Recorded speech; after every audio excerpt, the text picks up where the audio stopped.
It's a beautiful day for the beautiful game in Houston as we welcome you to BBVA Compass Stadium and the 2016 NWSL Championship between the Washington Spirit and the Western New York Flash. So glad to have you along with us here in Houston. Beside Kinder D. St. Aubin, I'm Jen Hildreth. I hope you had a chance to see the semifinals, both of those going to extra time for the first time in NWSL history. So Kendra, with that, what do you expect between these two teams today? Well, first of all, I expect both of these teams to continue to play the style that got them here. And of course, respect their opponent as well, maybe make some changes defensively. Western New York Flash, a very aggressive, high press team, love to force those turnovers, get the ball to their goal scorers. On the other hand, the Washington Spirit, they can really possess all over the field, work the ball up the flanks, up the middle. And of course, they've got some pretty good attackers as well. Pretty excited for this one. We'll get you right to those lineups. You mentioned potentially seeing some defensive changes, and Jim Gabarra kind of working some of those in his starting lineup. Well, changing that formation a little bit. They're adjusting the midfield and the back line. Today we've got Zadorsky and Oyster really going to play that center back spot. Church is going to be the holding midfield. And of course, Dunn and Ortega, were they fun to watch in that semifinal or what? We can expect more from them today here on the scoring front. Ortega with the game-winning goal in the 111th minute against Chicago. And for Paul Western New York Flash, you mentioned how high-scoring that duo is up top, and Lynn Williams and Jessica McDonald, but he's made a little bit of a tactical change too. Well, you know, Sam Mewis, she's a key piece to this team. She can have a little bit of a freedom in the roaming in the midfield with that diamond shape, and of course she'll pick up Nairn on her defensive responsibilities. But again, they want to stay true to themselves at the same time, respecting their opponent. Head coach for the Washington Spirit, Jim Gabarra, has been a head coach every year that there has been a women's professional soccer league in the United States. He's been to a professional final twice in the WSA, winning it once with the then Washington Freedom. And Scott Vallow, the acting head coach for the Western New York Flash, as Paul Riley was sent off in the semifinal in Portland last Sunday, so he will not be able to be down on the field with the team. But told us he feels totally confident, and Vallow, who may be a little more defensive-minded than Paul Riley, who loves to work with his forwards, and I think that's evident in the way this team attacks. I love what he said, though. He said, look, that's probably why we work well together. It's like couples, you know? One's a little more attacking-minded, one's a little more defensive-minded. They balance each other. Western New York wearing the white tops and black shorts, and the Washington Spirit, who finished second during the regular season, wearing their navy and red, and Western New York immediately getting it, trying to find McDonald in the box. This team can really come out of the gates flying. And that's something about the phases of the game, as we see a nice little interception there in that offensive third. Lewis taking it over. She scored first in the semifinal, but nobody home. Beautiful ball, got right through everybody. McCall Zerboni finally picks it up for Western New York. Zerboni, the only player on the Western New York roster who was a part of the 2013 team that played for the NWSL Championship, wound up losing that match to Portland. This is a very young Flash team.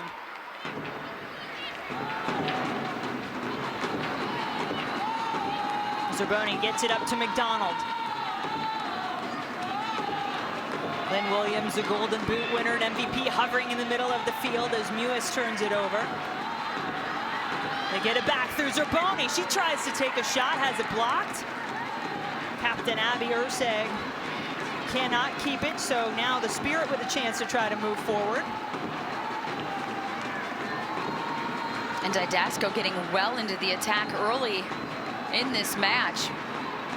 Much more offensive than we saw in the semifinal game, where she had a few more defensive responsibilities. But she has an engine. I mean, she made those runs all day long against Chicago in that semifinal, but stayed home a little bit more. But already cutting inside, getting the ball, trying to get in on the attack. A key piece to this Washington Spirit team. Those backs love to get up and attack for Washington, and I think a lot of people curious about the center back pairing for Washington and what it would be, because Jim Gabarra is saying he feels he has a ton of depth at that position. Shalina Zadorsky, Megan Oyster both getting the start today, and Oyster hasn't been in the starting lineup for quite some time. Good problem to have if you're a head coach, where you can rotate your back four, really, but more specifically your center backs. You have so much trust and confidence with whoever you put back there. And there's always that chemistry element with the center back. So that's something you've got to be aware of too as a head coach. And the other back who started in the center in the semifinal for Washington was Whitney Church, number 5. She's actually in a holding midfield. So technically really 3 center backs on the field as Bonini moves it forward, looking for Crystal Dunn.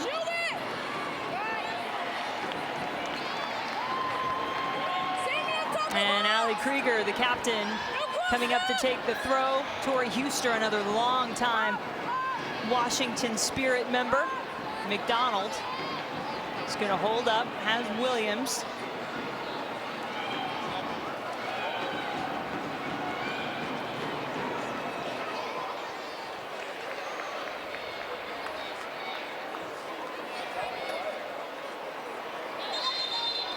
And I think one of the unique things about this Western New York team, who led the league in scoring with 40 goals in the regular season, then tacked on a mere 4 more in that ridiculously entertaining semifinal in Portland last Sunday, a 4-3 win in extra time over the Thorns.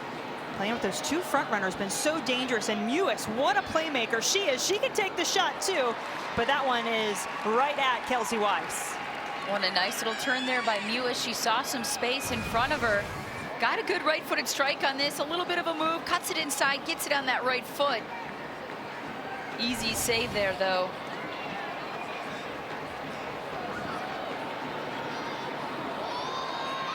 There you see those numbers for Western New York. 40 goals plus 4 more. Most ever scored in an NWSL playoff game last Sunday in Portland.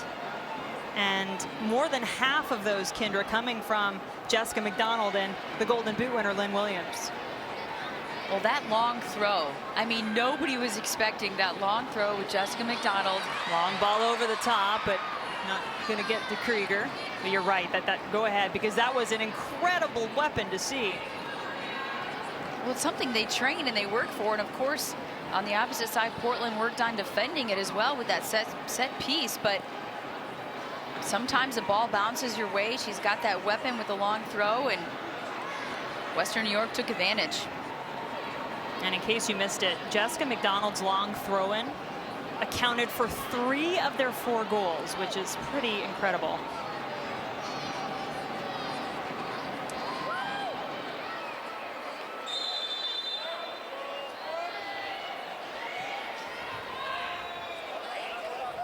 Our officials for today: Matthew Franz, Alicia Messer, Nick Uranga, and Margaret Domka. Remember, our 4th official, Margaret Domka, from the World Cup last summer in Canada.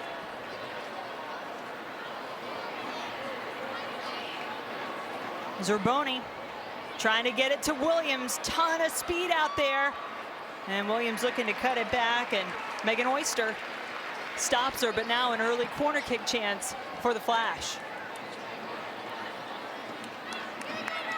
Golden Boot winner and MVP honors coming for Lynn Williams, as well as a call up to the U.S. women's national team for their upcoming friendlies in Switzerland.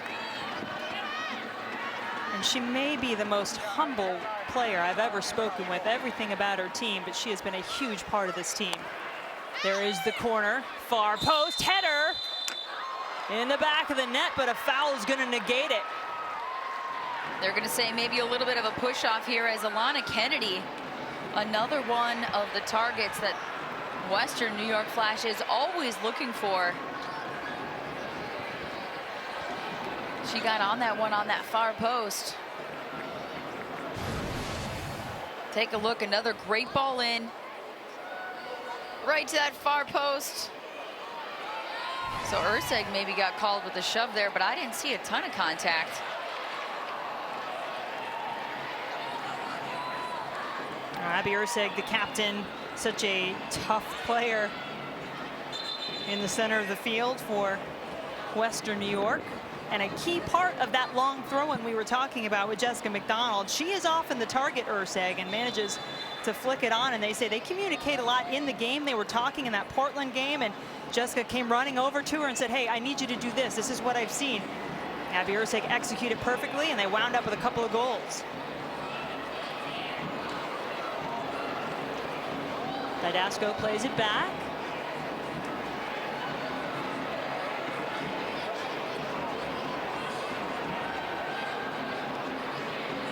Ooh. Long ball, perhaps. Crystal Dunn is in. What a touch. Open goal. Crystal Dunn.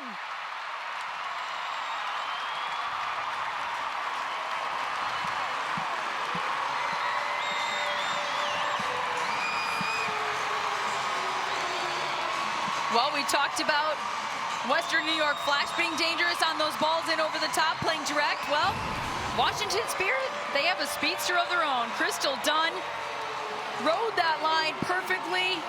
Nice ball in over the top. She sees the keeper, D'Angelo, well off her line. No man's land outside the 18 box, and she slots that one home. Early lead here for the Spirit, 1-0. Crystal Dunn, the MVP last year in NWSL with 15 goals. A much quieter year on the scoreboard this season, but that was by design for Jim Gabarra, and he certainly did not diminish her value to this team. Well, and it took her a while to adjust to that role. You know, more of the hold the ball, find your teammates, pass and move. You don't necessarily have to get on the score sheet in the goal column. Maybe it's the assist column.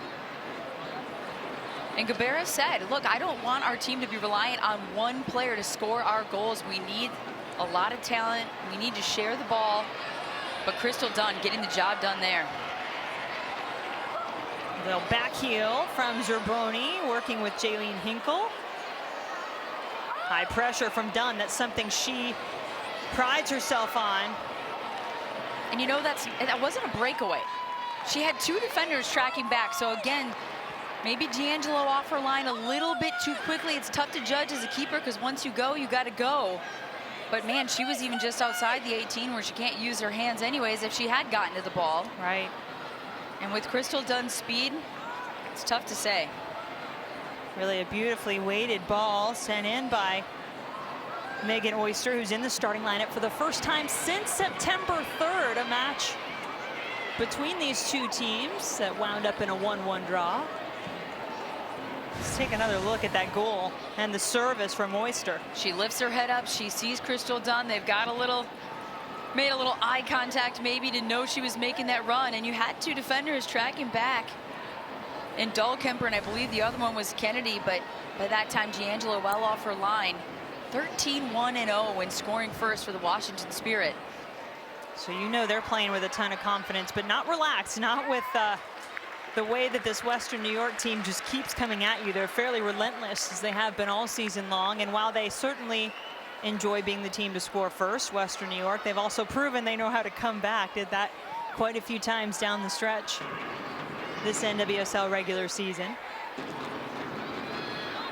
And you know, I think on that goal, you could see in the replay, D'Angelo, because the ball bounced just at the outside of the area, she held up because she knew she couldn't reach out and grab it with her hands. And she stuck her leg up there, but couldn't get to it. Well, and that second of sort of holding up instead of just charging through is what allowed Crystal Dunn to play it, look like.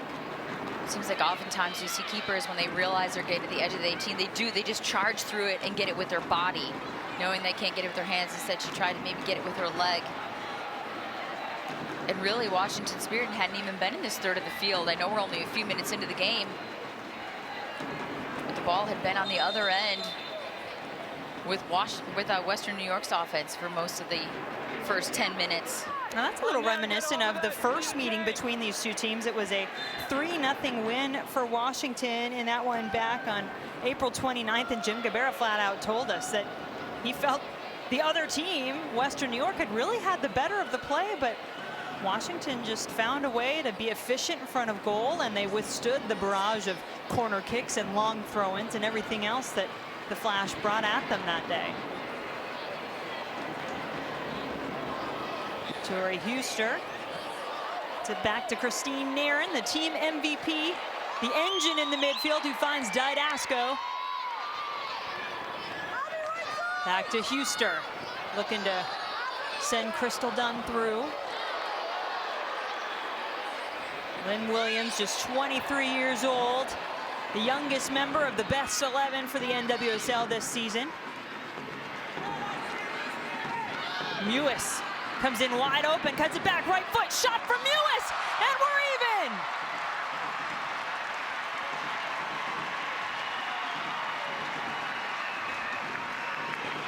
I was wondering what was going to take over in this match. Was it going to be kind of the scoring bonanza we saw in the semifinals last week? Even though the game was only 2-1 in the one match, it felt like offensive oriented, and it started with a beautiful tackle right there at midfield to win the ball.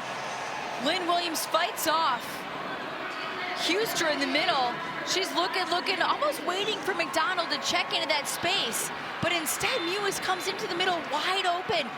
Nobody tracks her in. They had 4 defenders, 4 blue jerseys behind the ball, but nobody stepped to Mewis as she came through, cut it back nicely, gets it on the right foot, and she made sure to put it out of the keeper Weiss's reach on this one. And just that little switch of the feet got Christine Nairn out of her way, and Mewis had the first goal in Portland last Sunday, 16th minute that time. Second goal of the playoffs for the young player who's also been called up to the U.S. roster, was called for the last couple of matches and is on this upcoming roster as well for Jill Ellis. And Lynn Williams, you said the fight, how about the fly from her also moving so quickly with that ball? Well, and it all started with the win back in the midfield. I think it was McCall's or Boney with a nice hard tackle. Oyster, I think she's the one who stepped up for Washington Spirit, so she was then a little bit out of position. And you know McDonald just draws so much attention. Everybody was sucking towards McDonald, waiting for that ball to go from Williams to McDonald. Instead, Mewis comes in completely unmarked. Offside flag went up in the back, so Western New York will take over.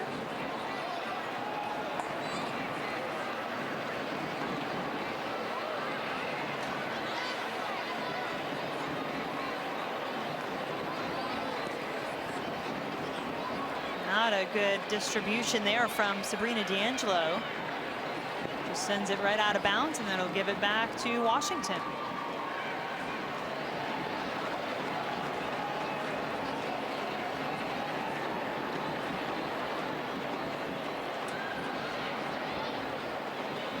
Whitney Church. There's Franny Ortega. Nigerian international loses it, but now Bonini gets it back, and there is a player down. Is that Didasco? Mm-hmm. It's like she maybe went into a tackle right there, but immediately rolled over. And what a solid piece of this back line Didasco has been. Again, another one of those players, and Jim Gabera emphasized this so much. Actually, the whole team did every time we talked to Washington. The team aspect, the true team, every player, every piece of this puzzle. A lot of these players gained their starting spot maybe when the Olympic players were away, but when those Olympic players even came back, they did not give up those starting spots. And Didasco, just a huge piece of this team. Yeah, she started the last 11 matches there at outside back. Former 4-year starting defender for the UCLA Bruins, won the 2013 national championship.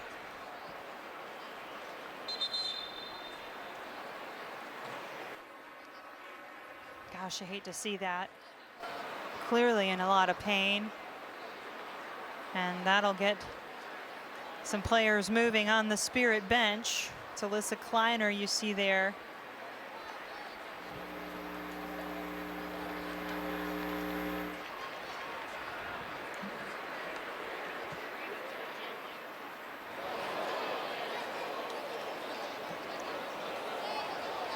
So a little delay here as everything gets sorted out with Caprice Didasco.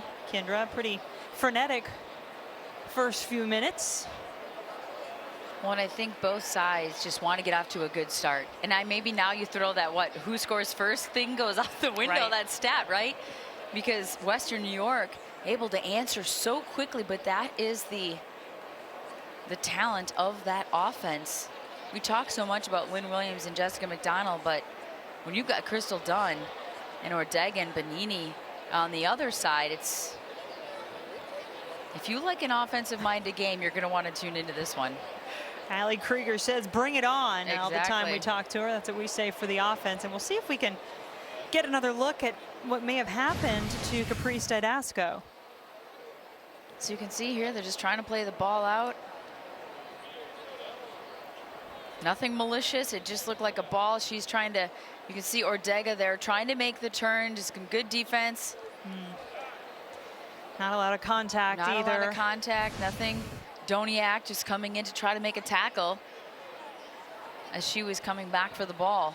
So now we'll see what Jim Gabarra opts to do as the crowd applauds Caprice Didasco. A lot of Washington Spirit fans in the stands, and you wonder how this affects this Washington back line that had already been tinkered with a little bit in the two center back positions. Well, and they had almost gone to a bit of a three-back system to allow Didasco and Krieger to really get forward in this match, part of the game plan. But yeah, with Didasco coming out, see what kind of change they make.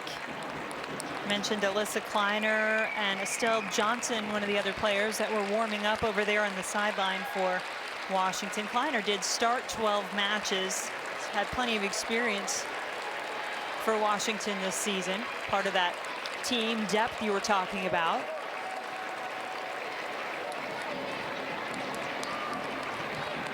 Oyster to Krieger.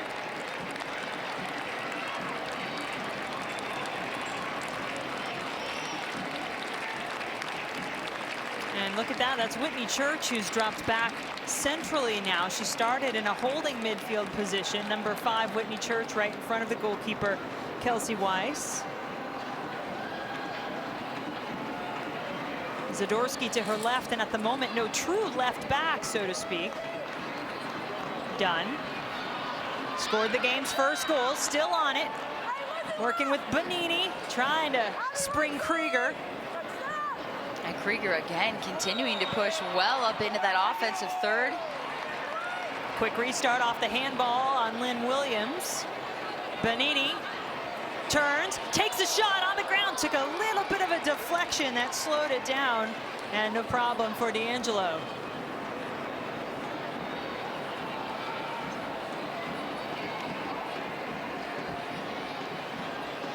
Zadorsky has moved further left, so as the left slash center back, we'll say it at the moment, with the Spirit down a man. Flash, switch the fields for Zerboni. Good job by Allie Krieger. She's been a part of this Washington program. She first started playing with them back in 2005.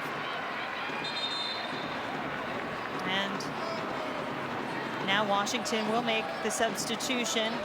So Caprice Didasco's day is done, and Alyssa Kleiner, 5'9" defender out of Santa Clara, will come on and get thrust right into the fire with this Western New York Flash attack coming at her.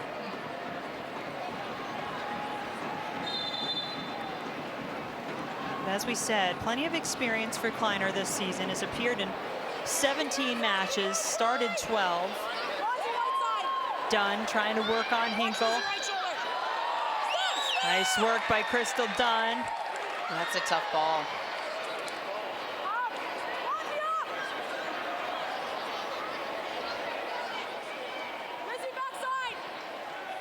It was really fun to watch Crystal Dunn and Franny Ortega work together in their semifinal against Chicago. These two work rate just tremendous, and they've really figured out how to work with one another as the season's gone on. Dunn offside.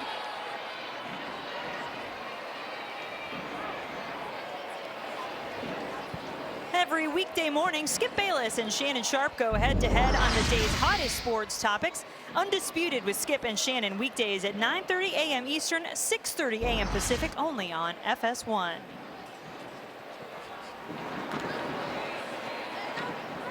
That's the second ball by D'Angelo, straight out of bounds. She seems a little bit off. Coach Riley told us when she came back from the Olympics, obviously she was with the Canadian national team. It took her a little bit of time to sort of get back in the groove and find her way, as it did with a lot of players, whether they didn't play any minutes or. Washington and the newly inserted Alyssa Kleiner coming forward. And you have to wonder sometimes too, and maybe you can answer this question better being a former goalkeeper yourself, when you maybe have a bit of a misstep or a miscue early in the game. Of course we like to say, oh, you should be able to shake that off and move on, but I wonder how much it sticks with a player mentally. Yeah, absolutely. Panini has a shot blocked. In that position, perhaps more than any other, you have to have that short memory. And D'Angelo, really a tough player mentally and physically. Starred at the University of South Carolina collegiately.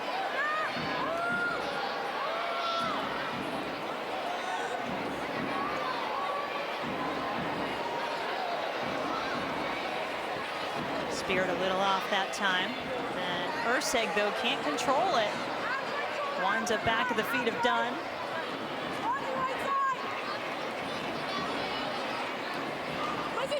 Hoister offside again on Dunn.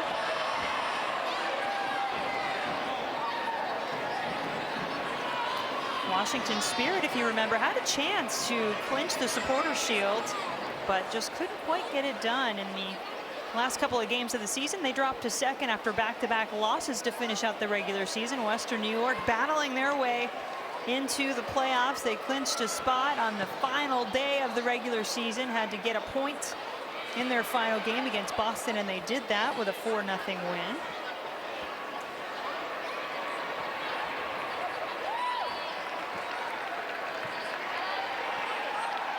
Goal kick for the Spirit. Allie Krieger, you may remember, missed out on Washington's playoff appearance last season, had to attend her father's wedding, and was asked about that this year. And you could tell that it was not easy for her. She talked about how much being a part of this organization and playing in this league means to her, and how much it means to her to be able to be here today in the first ever championship appearance in NWSL for the Spirit. Now that ball is going to go right back to the Flash. Doniak lays it in. Maybe McDonald a little bit late coming to it. You mentioned the long throw-in of Jessica McDonald, and what a weapon it has been all season long. Kendra, if you're Washington, how do you attempt to defend this? Well, they can only do one of two things. Basically, stay on the mark and get the second ball. Keep an eye on Urseg, of course. You've also got Sam Mewis. You've got other big bodies in there. Goes toward Urseg. And right to Urseg every time, and she still manages to get ahead on it. I mean, it's one of those things. Unbelievable. We talked about it in the Portland game where he said, you know it's coming, and you still can't stop it. It's that second ball. If you can't get to the first one, because clearly Abby Urseg seems to find a way to always get her head on it, then you've got to be first to that second ball, as we see another long throw in here from McDonald. And there's only one player, and it's Oyster around Urseg right now. She's going forward again. That time it was covered. Huster getting to it. Eddie sends it back in, but out of bounds. Take a look at the first throw-in you saw from McDonald, and why this is such a dangerous weapon. And again, it's the 1v1 marking with Urseg. You have another player there backing up a little bit with Huster, but she still manages, Urseg, to get her head on it. A nice flick into the box. But nobody from Western New York was there on the second ball either, so I guess that's a win for Washington Spirit. Jessica McDonald, 10 goals, 7 assists in the regular season, added an assist in the semifinals, and here comes Kleiner again.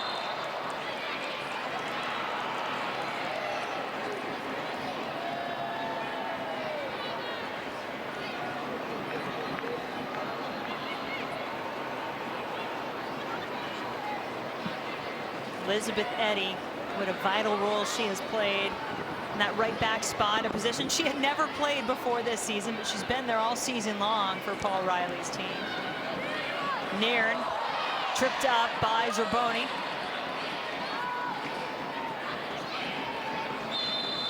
McDonald fouled. And it'll be a flash free kick.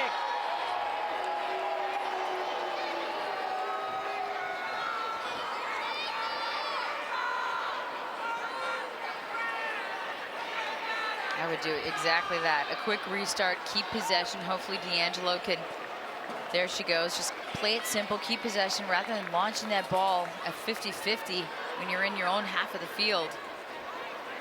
Keep possession and go together forward.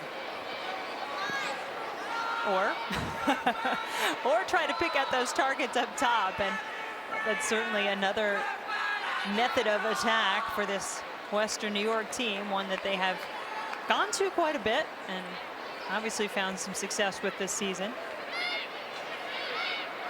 You can see why it's tempting, for sure. Dunn with some room to turn, and then fouled. So now we'll have a free kick going the other way for the Spirit.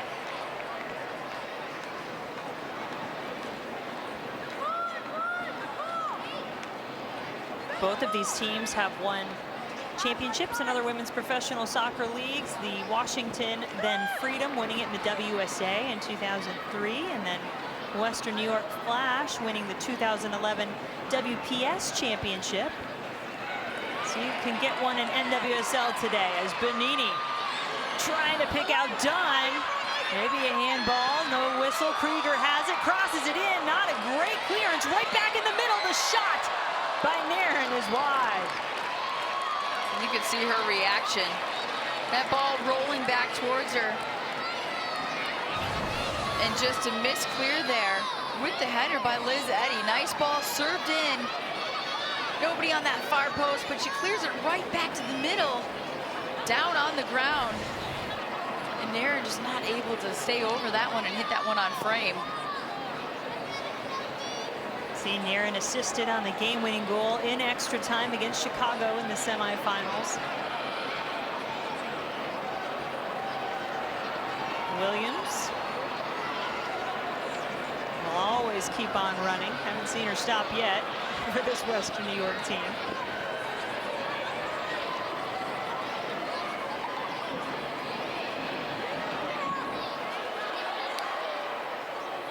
Church, Huster, now Nairn with some pressure from Williams.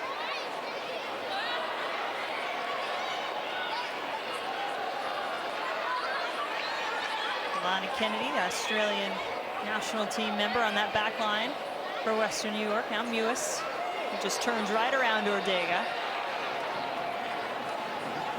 Williams. Looking for Eddy, making a run, far side. Eddy, can she get there? Not quite. She needed one more yard to get to the end of that one, but a great combination play and a beautiful run by Eddy on that right flank. There is Paul Riley having to sit up away from the team for this match today, and you know that's got to kill him, but he was effusive in his praise, not only of the way his team has prepared and played all season long, but also of his support for Scott Fallow, assistant coach taking his spot, calling the shots today. And this has happened a couple of times before in this season when Paul Riley had been sent off and Fallow had to take over, so it's not entirely new to him, as Ortega with a pretty move to turn, has it on her left foot still. Ortega going against Eddy and then just slips a little bit, trying to give herself a cutback. Huster, Nairn seem always to be connected. Dunn making a run. No foul called. Nairn, nice move, takes the shot, and there's a save from D'Angelo. Not only a save, but she hung on to that ball. It's like she had some stickum on those gloves because that ball looked like it had some movement on it. Nairn sees a little window of opportunity. Nice ball in there. No foul by Kennedy, but play on, and look at, she's wide open. Nobody steps right away. Easy move to get it on the left foot. Well done by D'Angelo to hang on to that one after that first save. Surprised that Urseg kind of dove in so easily, allowing a player like Nairn to cut it back on that left foot. Eddy Sending it across the 18, now to Williams. 3 players, 4 around her. Mewis, maybe a miss hit. Mewis will get it back.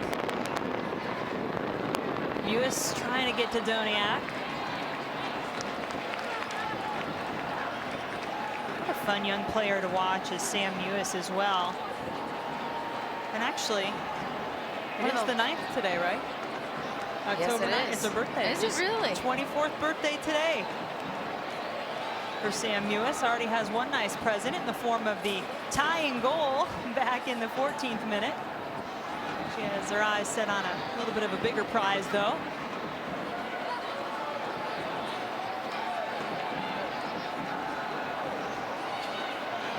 McDonald couldn't bring that ball in. Turns it over to Krieger now.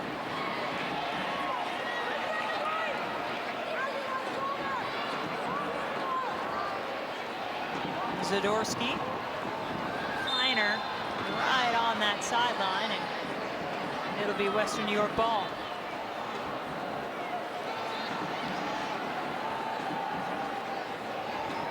Alyssa Kleiner, in her first year as a member of the Washington Spirit, came over in a trade from Portland. She played in 8 games, started 4 last season. Nairn trying to look quickly for a run from Crystal Dunn. And those forwards along that front line really interchange quite a bit. And Crystal Dunn and Ortega and Benini, forwards, outside mids, pushing high, whatever you want to call them. They work really as a 3 front when they get into their attack.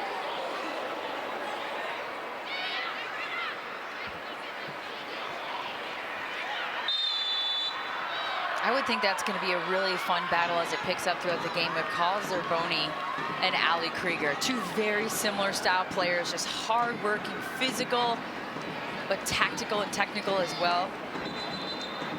And just a work rate like nobody else. Zerboni coming off probably her best game of the season, according to head coach Paul Riley. That semifinal match against Portland. And Ali Krieger scoring the goal to put Washington up in their semifinal match. There's the service from Dahlkemper, and it's going to get to Weiss, who wisely called off Nairn, seeing no traffic around her. Good crowd on hand here at BBVA Compass Stadium in Houston for the 2016 NWSL Championship. We'll have a new champion here in the league this year, as FC Kansas City, who won the title the last 2 years, not making it into the postseason. Portland Thorns won it all in the inaugural season of NWSL back in 2013.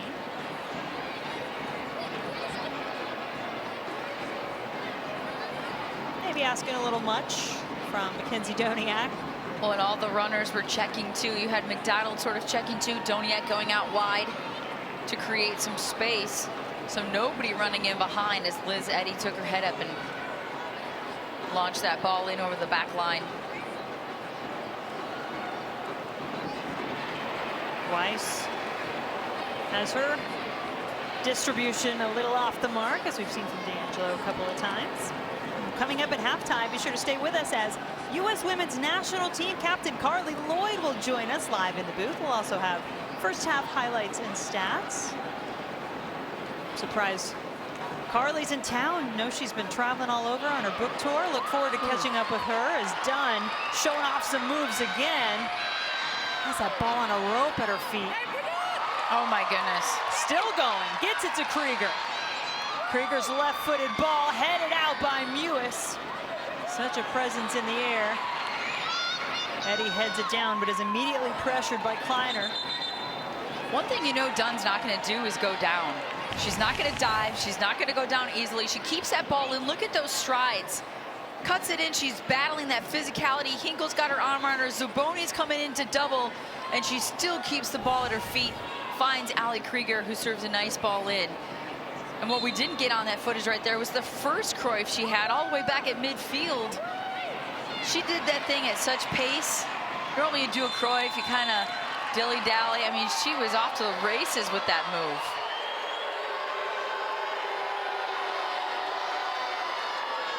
Crystal Dunn with 2 goals, 5 assists in the regular season. Played all 120 minutes and was named a member of the NWSL second 11 this season. I love what she said in our meetings yesterday. We're asking her, anything change? You get into the final, it's, you know, what changes for you? She's like, I don't know, I'm still just gonna be a doof. Same doof I always am. Same doof I always am. Oh, Crystal, I would, that's not the word most would use for you on the field, at least. Dynamic, yes. But she's such a great personality, so much fun to be around. Both groups that we talked to yesterday, there was so much laughing and just fun and loose and energy and excitement. It was a real joy to do those interviews yesterday. Absolutely. Ton of time in room for Ali Krieger. Has Dunn coming toward her, or Ortega on the far side. Bonini not making the run where she thought she'd go. And then Urseg, a little out of sync with her front runners. Kind of missing right now, aren't they, in that final pass, not final pass, I shouldn't say, but from the midfield to the forwards or the back line to the forwards for Western New York. Turning the ball over quite a bit in this middle third of the field. Either it's the forwards not being able to hang on to it, or it's the back line just misserving it, not finding the feet of those forwards. I think you'd agree, both of these teams do a nice job of applying pressure with their attacking players up top. So putting that back line under pressure, as you see McDonald and Williams doing right there. Both teams have a high line of pressure. They use the speed of their forwards to force their turnovers deep in the other team's end. And there go McDonald and Williams on the run, but that's kind of what you're saying. And Sam Ewis, who we know has wonderful distribution from that midfield spot, is not on that time. You also have 2 goalkeepers that are very aware of the speed of the opposing forwards and playing well off their line, ready to help out their defense.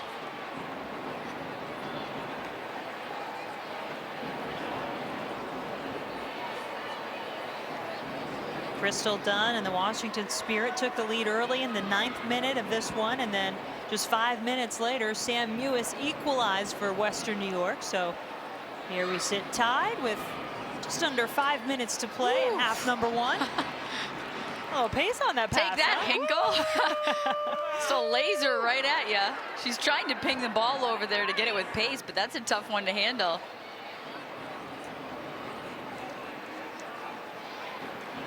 Dunn. Gonna make that touch work for her on the turn. Toe poke out to Krieger. Doesn't quite have it, but still maintain possession and now gets a throw.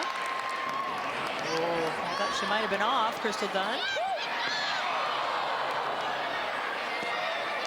Ball bouncing toward D'Angelo. Manages to keep it in front of her.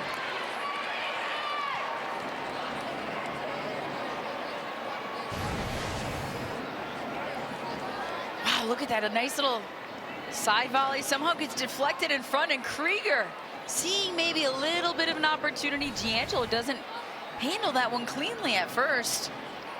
Some of the moves Crystal Dunn makes on the ball happen so fast you almost can't even see them until you see the replay.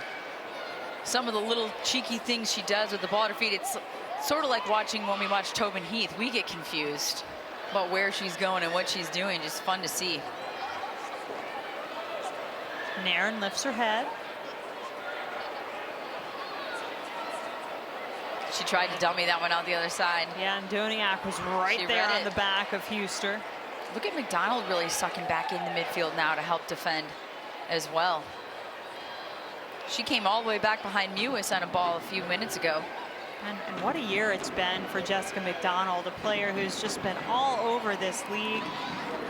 This is her 5th team in 4 years in NWSL. She's a mom, has a 4.5-year-old son, takes her husband to work at 5 a.m. every day and works it here on the field. Has been doing it all season long.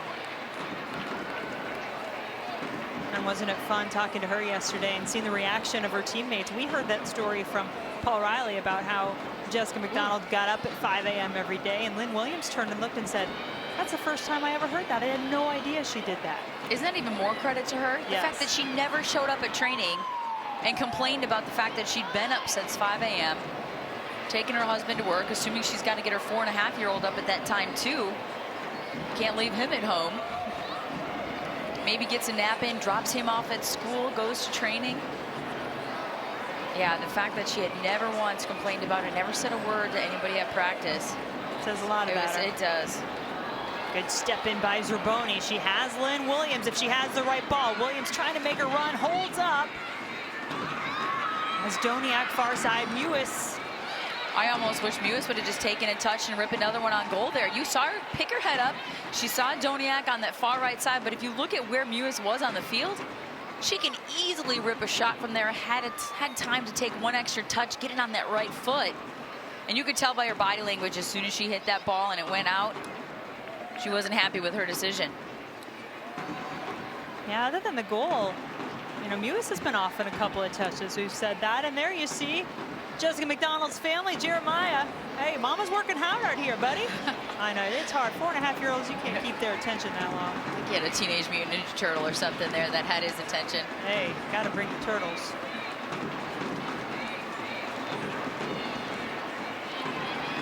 And the players love him too. I mean, who was it that we were talking to? Dahlkemper. Yes, said Dahlkemper. She asks for Jeremiah just to come over and play and hang out sometimes because he's so much fun and it's such a well-mannered little boy. Ortega takes it away from Eddie, finds Dunn. Alana Kennedy aware and on the ball.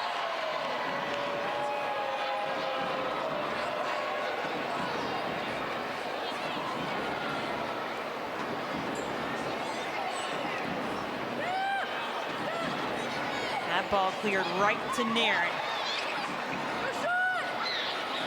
Mewis has come over to help on Dunn. Right off the face of Zerboni, who doesn't even flinch.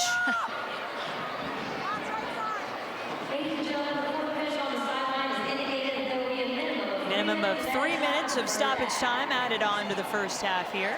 Panini with some space. Yeah, now Ortega has Dahlkemper on her back. Ortega tries to get the shot through traffic, can't do it. Washington just keeping possession here. That'll be a goal kick.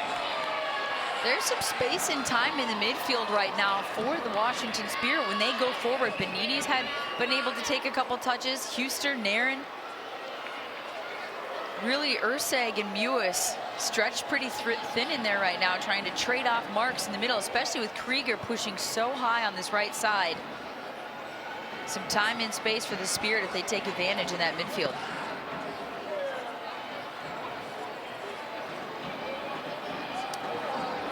Zadorsky, the Canadian international, played collegiately at Michigan, will play it back to Weiss.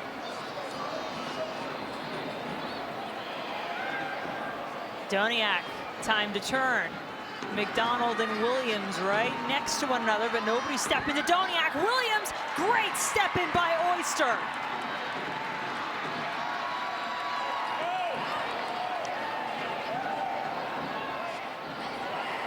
Oyster has made her presence felt in this game since being in the starting lineup for the first time since September 3rd. Played a couple of minutes off the bench in the semifinal, but hadn't played the 5 matches before that. Well, that's where you have to think. Phenomenal ball in over the top for the first goal to get the assist on that one. Had some great solid defensive plays, but you have to wonder from a game fitness, a match fitness standpoint, no matter what you do in training, what you try to simulate, how many lines you run, nothing is quite the same as stepping between those lines. And we'll see how she does here as the game goes on. And that is Ortega having to try to stick with Williams, who really lays what winds up being a harmless ball too far out of the reach of McDonald.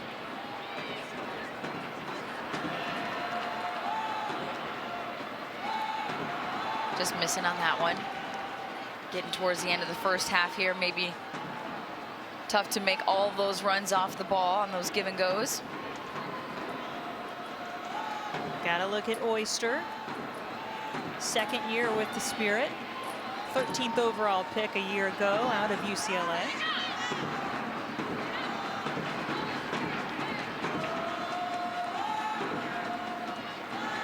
I can't say I'm surprised that we sit here tied or that we've seen goals. Not the way these playoffs have gone so far this season in NWSL. Already record-setting fashion. First time ever both semifinals went to extra time. We had the highest scoring game ever in that semifinal in Portland. And there is the whistle, Kidra. 1-1 after the first 45 here in Houston. And I don't think we're done seeing the scoring. I think we're going to see even more fireworks in the second half. These two teams are the type that are going to hop right to it, get in that locker room, game plan, and get on that offensive end. That's what I'm feeling. So 1-1 tie, and we are now joined by Washington Spirit head coach Jim Gabarra. Coach, tell us what your thoughts were on the first half.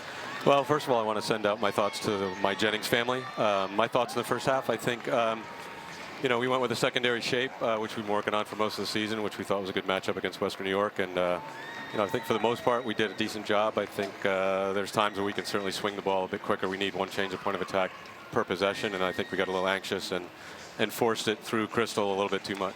Well, speaking of the change of your tactics and the change of your shape a little bit, what do you think will need to change, or did you feel pretty good about the substitution after Caprice Tedesco went down with that injury?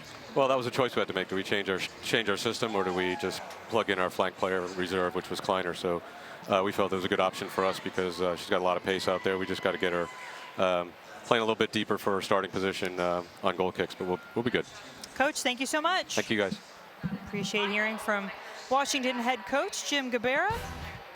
Give you a couple of things to look for as the Spirit squadron made their way here to Houston. So after Crystal Dunn scored in the 9th minute, Sam Mewis tied it up in the 14th, and that is where we stand. 1-1 after the first half of play in the 2016 NWSL Championship.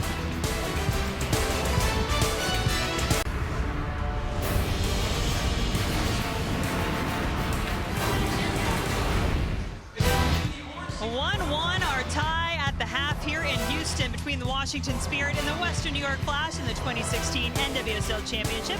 Jen Hildreth, Kendra D. St. Aubin, and we're now joined by Houston Dash and U.S.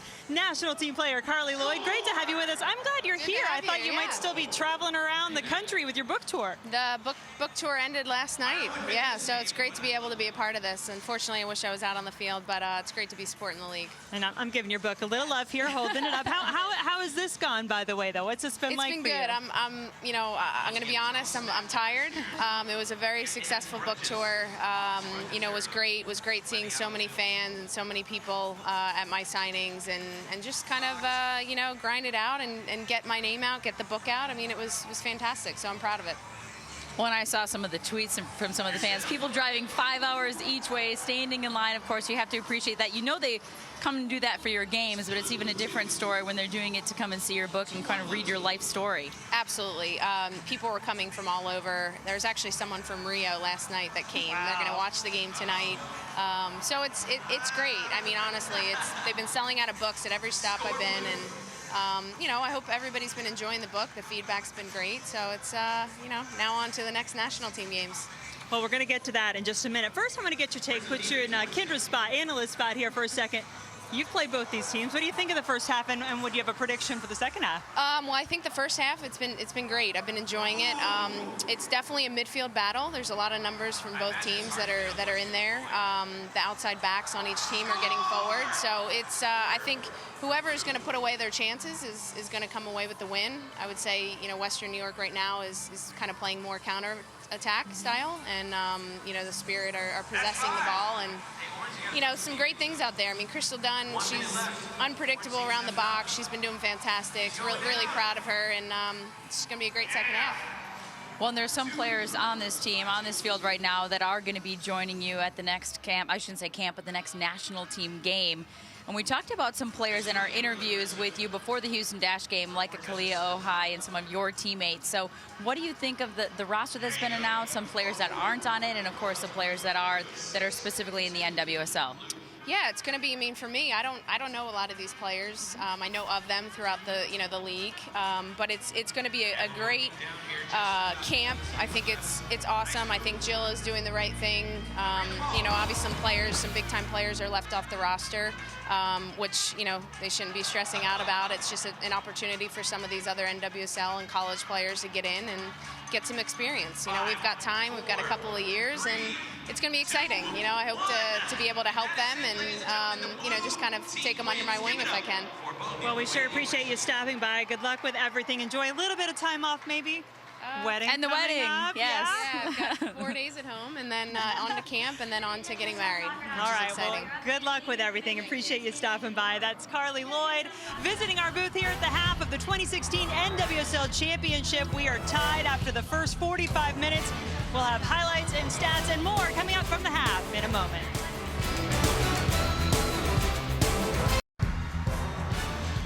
We're ready for the second half between the Washington Spirit and the Western New York Flash here in the 2016 NWSL Championship. Jen Hildreth, Kendra D. St. Aubin here with you from BBVA Compass Stadium in Houston. A little Krieger fever going on, and Allie Krieger, boy, she's been really active on that right side for the Washington Spirit. Got a goal through Crystal Dunn in the 9th minute, and Sam Mewis 5 minutes later. How big was that to get Western New York right back in this thing in the 14th minute? Well, and I'm telling you, I can just feel some goals coming here in the second half. I know we didn't have a lot of incredibly close chances in that first half, but you just felt, especially towards the end, Crystal Dunn working her magic on the right flank, finding her teammates. You just feel like something is going to happen with some goals here in the second half. Crystal Dunn, a quiet year by many outsiders' standards in terms of goal scoring. 2 goals on the season after 15 a year ago. Playing a slightly different role, but still a very valuable role for this Washington team that finished in 2nd place in the regular season. Had a chance to clinch the Supporters' Shield and couldn't quite do that, but as they all told us, well, that would have been nice. But there's one championship we really want, and it's this one. Move on to the next thing. They weren't super happy with how they wrapped up that regular season, letting that slip away, but they knew in the beginning of the season their goal was to get to the final and bring home the championship. And how about this little trick play from Western New York? Lynn Williams coming off the short throw from Jessica McDonald. Love that. You get everybody all lined up in the box ready for the long throw, and they try something a little different.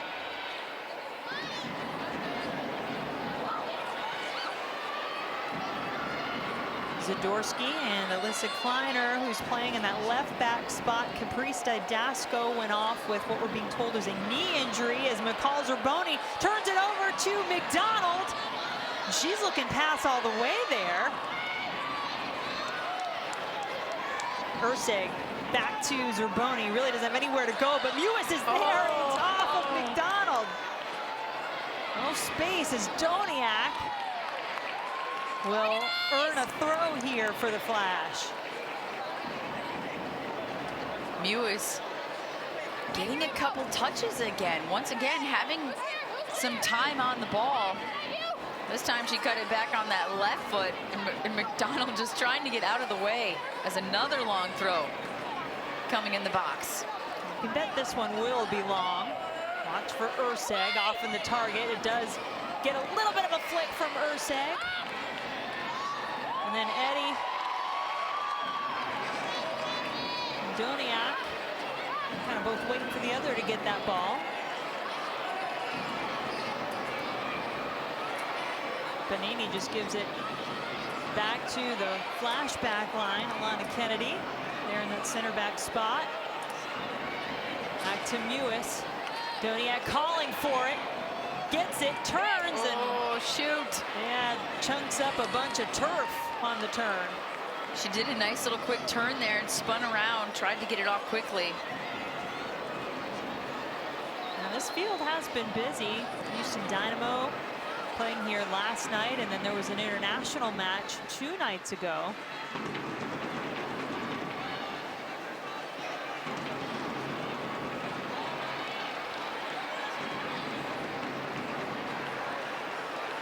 Elizabeth Eddy to take the throw for Western New York, as you see some of the crowd on hand here at BBVA Compass Stadium.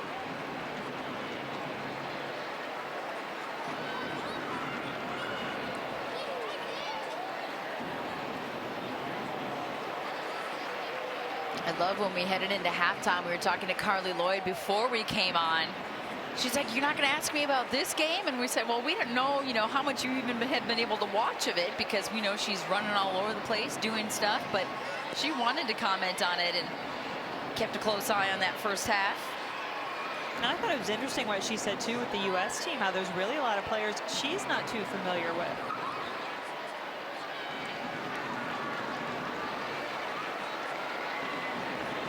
Really a new cycle beginning for the U.S. women's national team, as they are not in a World Cup or Olympic year until 2019. Tori Huster working with Stefania Bonini, out now to Kleiner.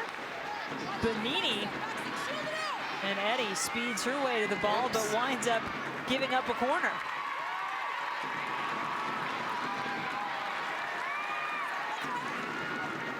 And that's a sight you never want to see. Caprice Didasco, we mentioned, went off in the first half and now returns on crutches, but wanting to be out here with her team. And this Washington Spirit team has talked about how important that has been. This entire team, they have their two alternate players here with them in Houston, their entire technical staff. And now the corner from Krieger. Far post, just out of the reach of Whitney Church.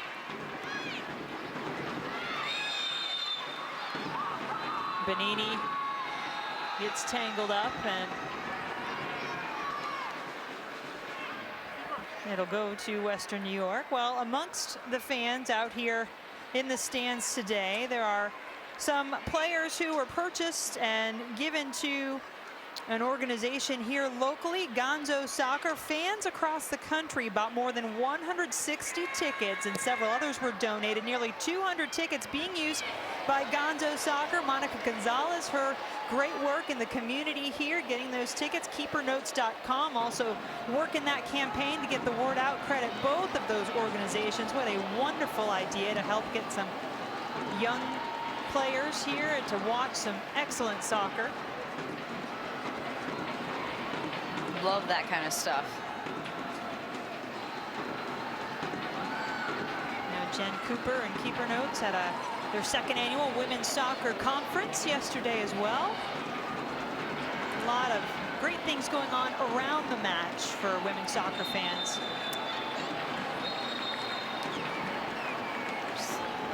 Sometimes I think Urseg, she's a physical player, but she's big.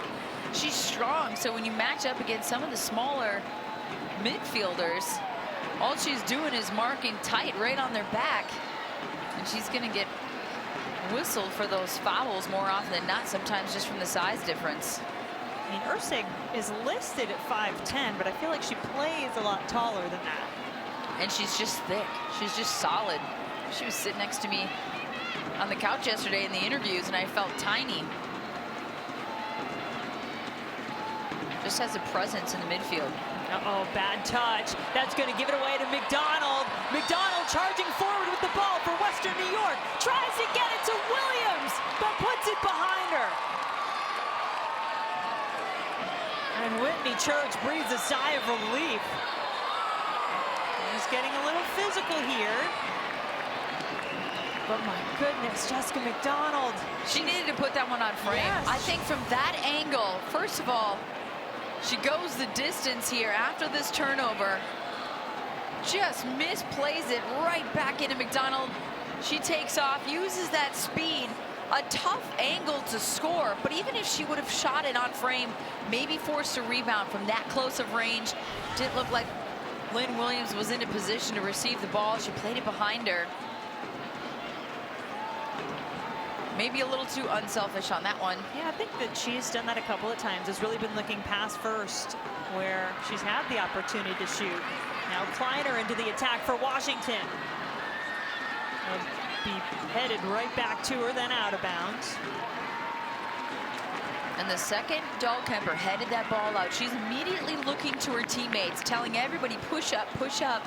The ball wasn't even completely cleared yet, but she's always cognizant of that fact that they need to get that back line up, because when you've got speedsters like Dunn and Ortega riding that back line, you've got to find a way to get out and keep them honest. Abby Dahlkemper, another one of those young players, 23-year-old, who was invited to the U.S. Women's National Team camp for the first time. She's a former U17 captain for the U.S., so she certainly has some good international experience at the youth levels. There's Dahlkemper, gives it away to Bonini. Dunn with some space for Ortega. Franny Ortega. Ooh. Offside. I have to see We'll that negate one that.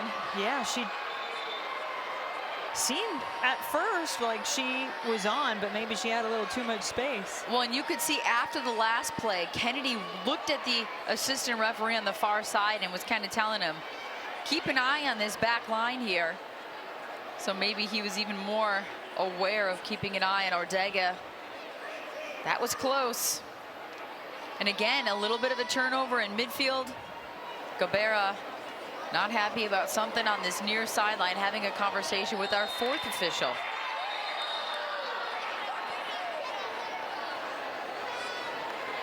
Margaret Domka talking to Jim Gabera over here. Meanwhile, another player down on the opposite side of the field. And it's Krieger, who's now back on her feet, but still hunched over. Even the trainer having a little bit of words with the referee when he's running out there with the water bottle. Everybody wants to voice their opinion, but certainly hope Allie Krieger's okay. 4-year member of this Washington Spirit team. See if we can get a look at what may have happened.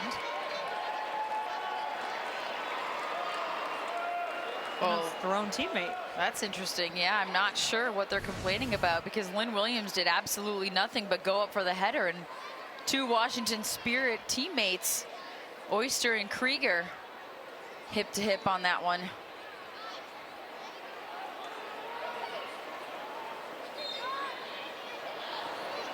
So a little lull in the action, but now Western New York will attempt to get things started again. And one thing you notice for Washington, you remember Jim Gabera said he felt like they were forcing it through Crystal Dunn a little too much in the first half. She has not had as much of the ball. Not sure that's a great thing so far if you're Washington. Mewis touches it down to Zerboni.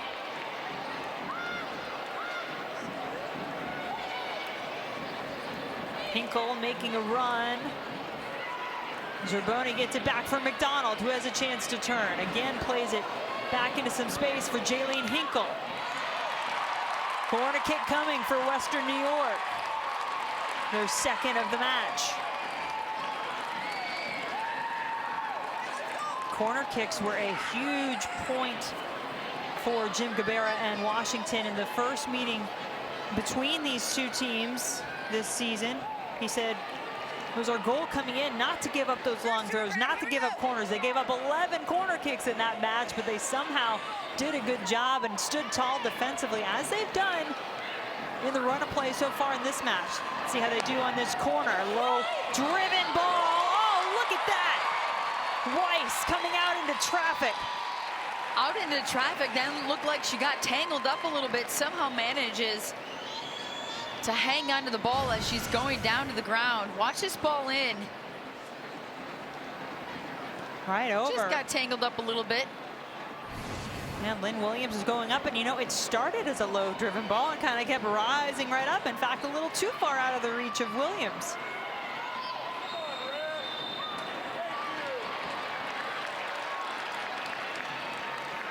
Quick restart for Crystal Dunn. Bonini. Nairn, and then Bonini's touch. Disappointing end to that sequence. Western New York again, we're trying to look for the offside flag against Christine Nairn. I think they felt she came from an offside position back to check for that ball. Dahlkemper again waving at the assistant referee on the far side. Turnover. Bonini has it. Eddie recovers nicely.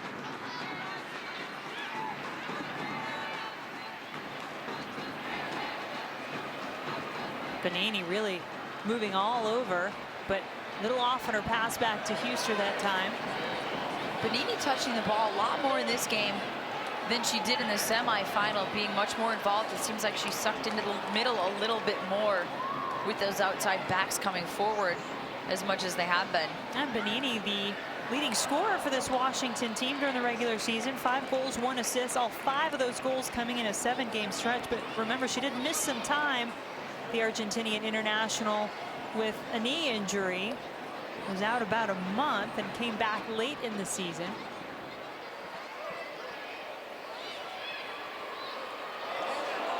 Boy, the right foot of Alyssa Kleiner stretched out just enough for that ball. Dunn and Eddie immediately on Crystal Dunn's back.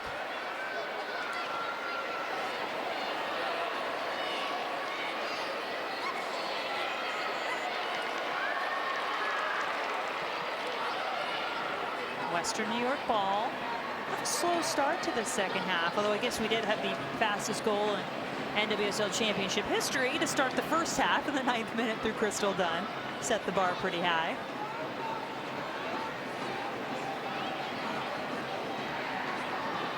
McCall Zerboni charging toward the goal, trying to work with Mackenzie Doniak. Western New York and the Washington Spirit searching for their first ever NWSL title here in the championship match from BBVA Stadium in Houston, Texas. Jen Hildreth, Kinder D. St. Auburn, our entire FS1 crew here with you.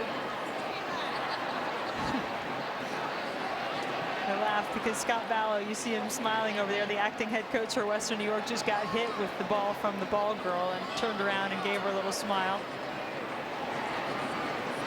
Goalkeepers, you have to be ready for those. He's so enthralled in the game, you know. It's funny that the ball girl pegged him with it almost to kind of snap him back into it.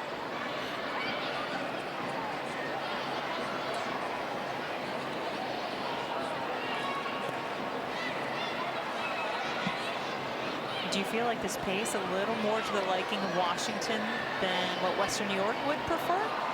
Oh, as I say that, Lynn Williams. Well, excuse me, not Lynn Williams. Thought she was tracking back defensively. That's Alana Kennedy. Sorry, it just Kendra. seems like right now, again, most of the play being in the midfield for both sides. Crystal Dunn in the attacking third this time, manages to get a shot off, but can't get it on frame. Will get a corner kick. Second corner coming for Washington. It's kind of slow in the middle of the field, and all of a sudden there's a quick little burst of energy, a change of speed, a nice little ball in there by Krieger. Somehow Crystal Dunn, receiving the ball unmarked, takes 4 or 5 touches inside, well inside the 18-yard box, and forces a corner kick. Let's see what Christine Nairn does with this one. 3 assists in the regular season for Nairn. 1 in the semifinals. There's that left-footed service headed away, and she'll get another try.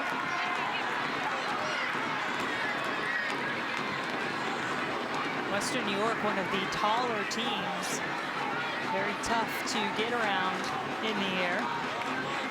We've got plenty of numbers they can put inside that box to help defend on these corner kicks. Hughes stays home right there on the 6-yard box. Higher ball this time. Far post off the feet of Tori Huster, and that'll give it back to Western New York. Probably a good thing they have some of that height in the box, because D'Angelo listed as only 5'7". She does well to come off her line and get some of those high balls, but when you've got Sam Mewis and Dahlkemper and Kennedy and Urseg in front of you, that always helps. Sabrina D'Angelo has already won a bronze medal with the Canadian Olympic team over the summer. She had 1 appearance in Rio. Has been battling with a wrist injury she suffered back in May. Paul Riley said, you know, it's just kind of thrown her for a loop a little bit. Getting comfortable again. McDonald may have gotten poked in the eye or something. Urseg was looking to play the ball to her. McDonald was not at all ready for it. Just went right back to Washington, and our referee now is going to come over and check on McDonald.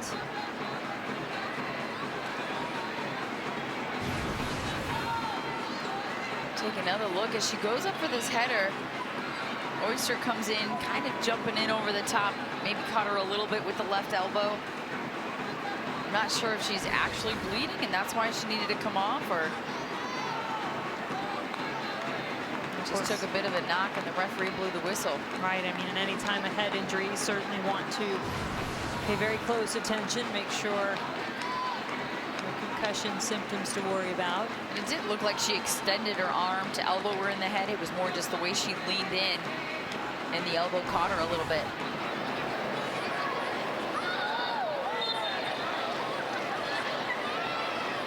Jessica McDonald, the 28-year-old former North Carolina Tar Heel.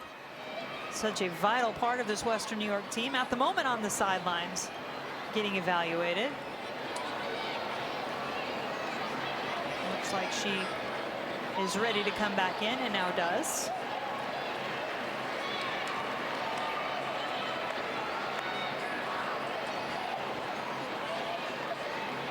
Is there anything from a Western New York standpoint, Kendra, that you'd like to see from this team? We mentioned the pace. I mean, you know that they wanted to get in a shootout in the semifinals against Portland. Paul Riley saying he didn't necessarily expect that type of game, but what do you think he'd like to see a little more from his team here? Well, there's just still a bit of a disconnect between the midfield and the forwards. We know the dynamic runs that Williams and McDonald can make and how they can get in behind. But we've seen every pass from the midfield to the forwards just be a bit off. That one pretty good for Doniak. It did hold up enough for her, enough to earn a corner kick. Again, but it almost looked like she caught the turf a little bit again before that cross. You can see a spot in the grass as she trying to get on the end of that one and serve it in. Does get the corner kick out of it.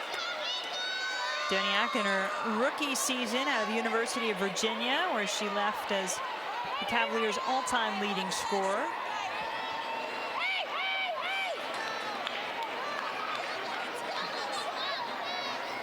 And it's interesting how Western New York lines up for this corner. Very different than how Washington does on the other end.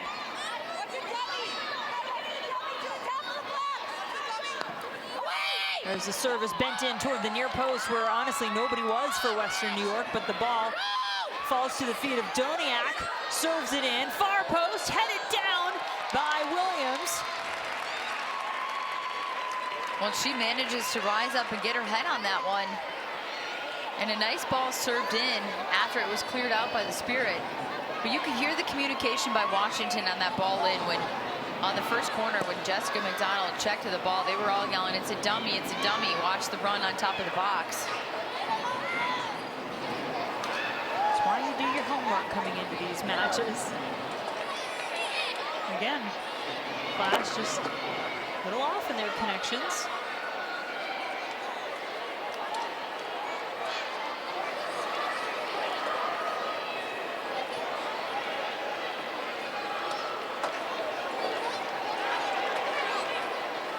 I could certainly say that the back line for Washington has done its job so far. It's been aided by some miscommunication, mistouches by the Flash players as well. But if that was one of the big areas people may have been looking at coming into this match, how will that Washington back line do against this league best attack for Western New York? And now they're doing it down one of their starters in Caprice Dydasco. They've done pretty well. Well, and the fact that it's the two front, kind of the two-headed monster, the Twin Towers, whatever you want to call them, for Western New York that everybody's been talking about all season. And essentially they're defending that two front right now with three backs because of how far Krieger, and of course when Kleiner came in for Dydasco. Conversation here between Liz Eddy and Estefani Benini. But I'd have to say, I'd agree with you. The Spirit holding up well against that front line for Western New York. And you're right about it essentially being a 3-back. I mean, Krieger is pushed up so far.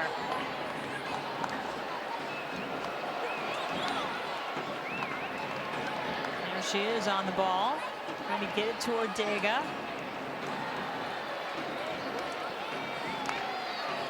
Interesting note about Franny Ortega, played every minute in that semifinal match as Crystal Dunn has whistled for the handball, but Ortega played every minute, had the game-winning goal in the 111th minute against Chicago, and she only played the full 92 times this season. Now, they weren't matches down the stretch. This is a player who's taken a little longer than maybe she would have liked to get acclimated to this team. Had an injury toward the beginning of the season, had some national team duty with Nigeria. Made her first appearance June 10th and her first start June 18th, but has turned into a really valuable component of this Washington Spirit attack.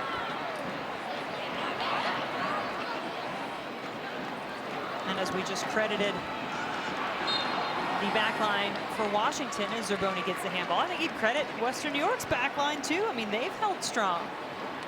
Well, it's not like these clubs don't face quality forwards game in and game out the entire season. Every team has somebody on their roster that is capable of getting the job done up front, usually has pace, usually has skill. We saw it with Chicago, of course, with Kristen Press up top. So it's not like facing tough forwards is anything new, and at this point they have such great chemistry together. Nairn looking back post, but Western New York all over it, and then they clear it away. They literally had everybody back in the box for that dead ball except for Doniak on this near side. And Lynn Williams, one of the players who helped clear it, and then when she cleared it, there was nobody in her spot to help retrieve it. Now can they possess and go forward? Mewis. You have to pay attention to some of these runs off the ball up top. Like Mewis is cutting across, gets the ball possession, goes up that left side, and Lynn Williams was coming over to the right. McDonald and Doniak are already there, so it's just like there's something missing with where those runs are coming off the ball. Mewis is looking for something on the other side.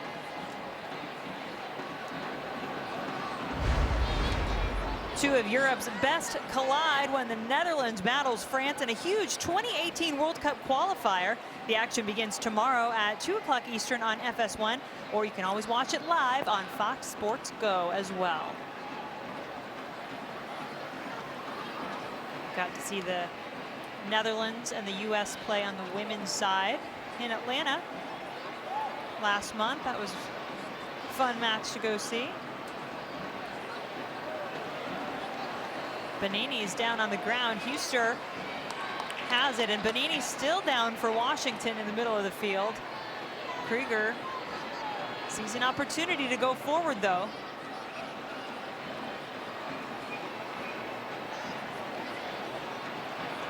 Christine Nairn came over to help Bonini, and she really couldn't even get up. She actually had to stay down. Now Nairn working on trying to stretch out Estefania Bonini.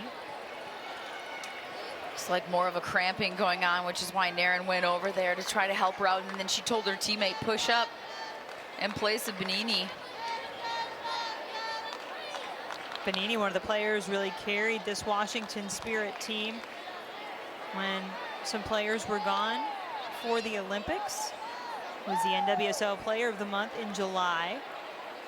There are 5 Olympians, including 3 from that bronze medal winning Canadian national team on this Washington Spirit side, along with Crystal Dunn, Natalie Krieger for the U.S. And one of the impressive stats, I think, about this Washington team is that they went 4-0-1 with their Olympians out. That speaks to their depth. Remember that Washington has already made 1 substitution, had to do that early in the first half when Caprice Didasco went out with an injury. You just feel like this game is missing a little bit of pace. There's something just missing compared to the 2 semifinal matches that we saw. And you have to wonder when both these coaches, as you just mentioned, the 1 substitution, when we may see some sparks, some players come off the bench. We know Taylor Smith for Western New York. A spark off the bench for that side. On the opposite side, we have Joanna Lohman that did not start this match. Katie Stengel. You've got a number of players that can really step in and maybe light a little fire. Diana Matheson. Coach Gabera told us as Mewis goes to the turf on that header. In the final game, this is it. You have to make every possible adjustment that you can. You're in it to win it. There is nothing else after this. You can't second guess anything. You can't leave anything on the line. Every possible adjustment that you can throughout the match to get this win. And he talked about the experience he gained and learning that lesson in WUSA when he had Mia Hamm and was debating, she was a little bit injured at the time, whether to bring her off the bench or start her and how many minutes she could get. And he said he learned that the hard way as they lost in the final in 2002, came back and won that title in WUSA in 2003. Paul Riley, for his part, has also been in a couple of finals. Philadelphia, that ball takes a deflection, but out of bounds.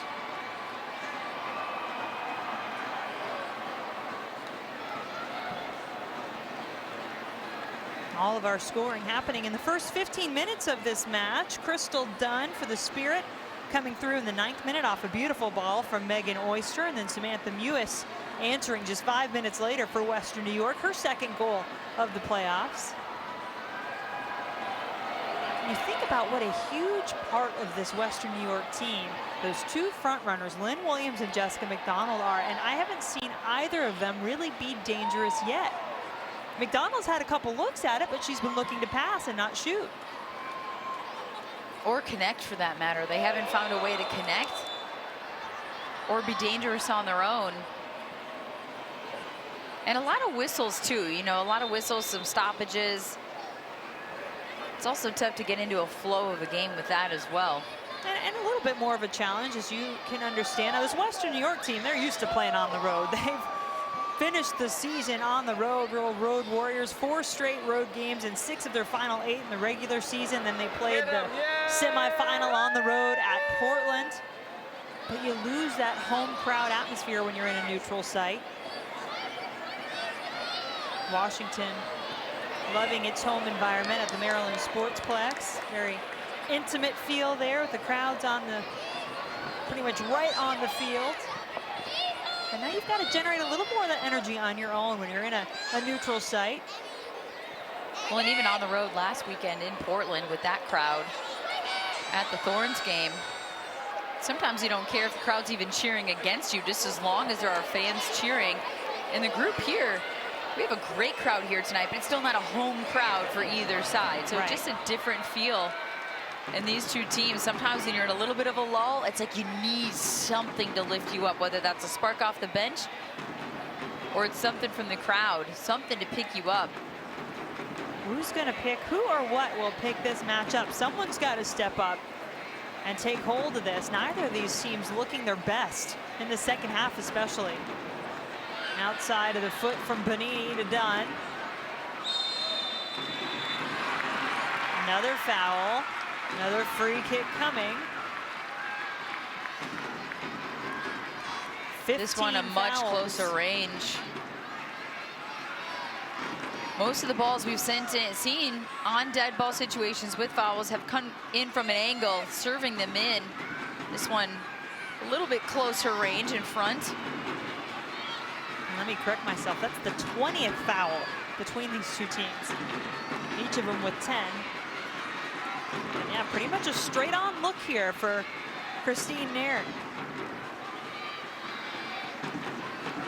Got runners on that. Look at Allie Krieger just lined up on that far side of the 18, looking to cut in behind, see what Nairn does. Puts it right into the 2-man wall. Offside flag is up.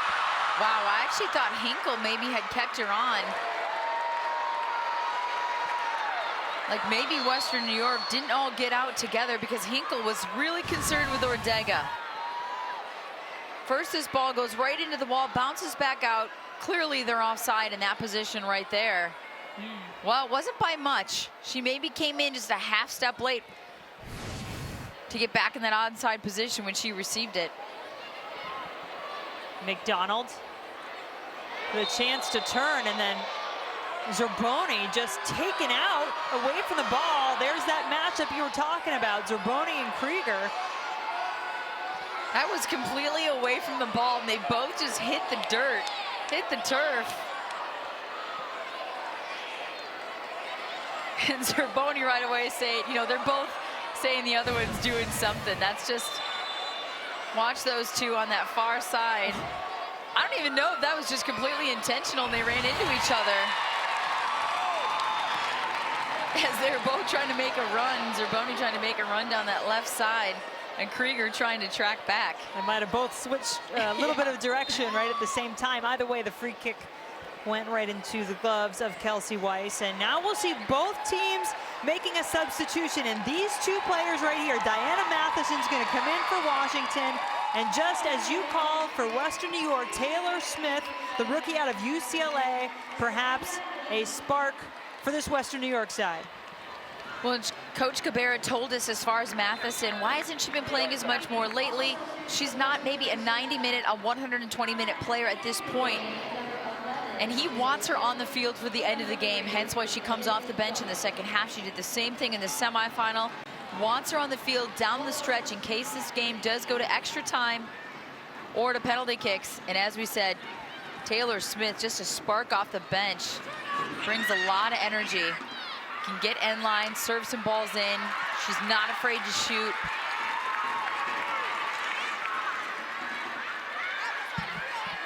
Corner kick coming here for the Spirit.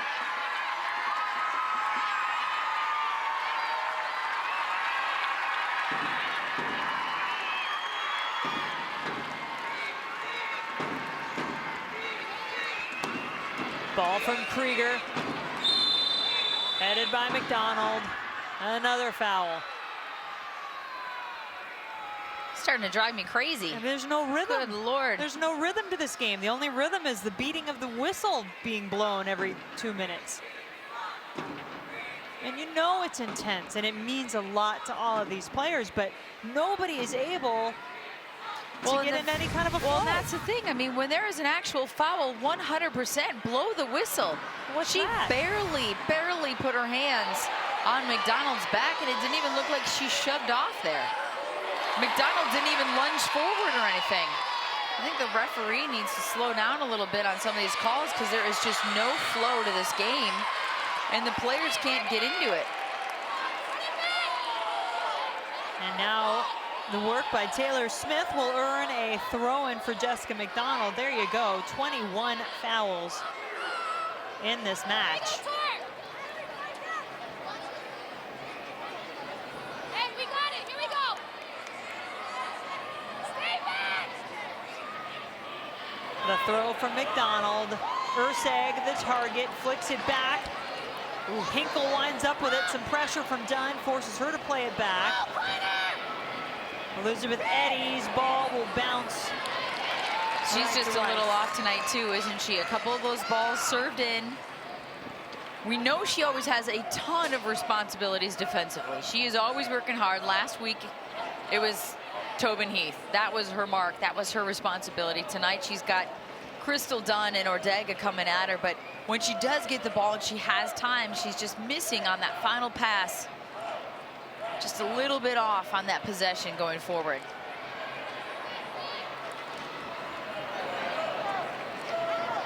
And with Taylor Smith out there, I mean, it's really almost like a three front. She pushes up so high. And Doniak did as well, was able to get up on that front line and make some runs, try and get in behind. Smith with a couple of goals on the season. Has to flick it back toward Lewis.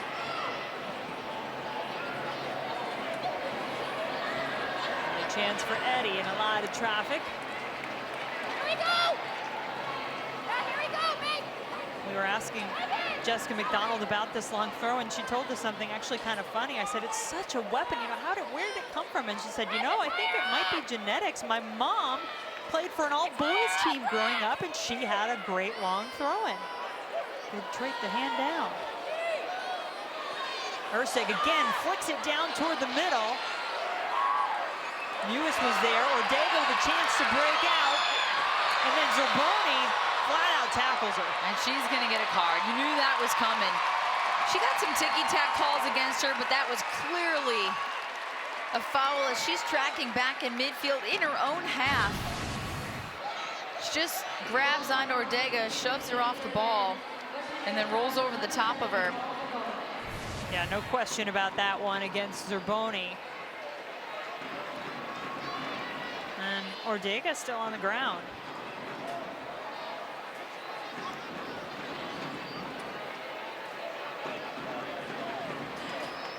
I mean, if you're Zerboni, you know you've got to get in there and stop the progress of Ortega. So maybe you're willing to take the yellow, take the foul, to take away the chance of Ortega and all that speed breaking away.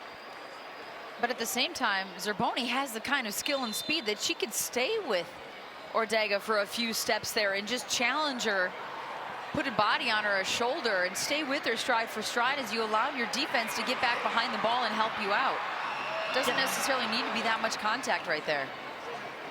Dunn was trying to get it back to Ortega, who's still kind of stomping that right foot a little bit uncomfortably. And you wonder now, will you see a little more of a Crystal Dunn? Will you see Lynn Williams, Jessica McDonald start to try to take over this game a little bit as we get down toward the final 6 minutes? Well, you know, we've seen it in the past where we've had games like this where they've had a little bit of a lull. We saw it in the Chicago Red Stars game against Kansas City in a regular season game where all of a sudden they kind of put the pedal to the metal, saw a sense of urgency. In the last 10 minutes, there's like a spark and it's just everybody's going 100 miles an hour. You always wonder why it takes so long for that to happen, but sometimes that's just the way it is with a sense of urgency once you see the clock officially ticking down. Well, you wonder too, I mean, everyone will tell you you play the same way in this one as you would any other game. As Taylor Smith is down after being fouled, but are there some nerves? Do you naturally come out and play a little more cautiously because it's the championship?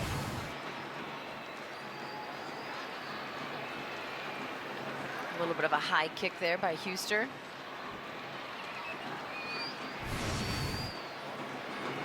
D'Angelo finds a fine target in Mewis.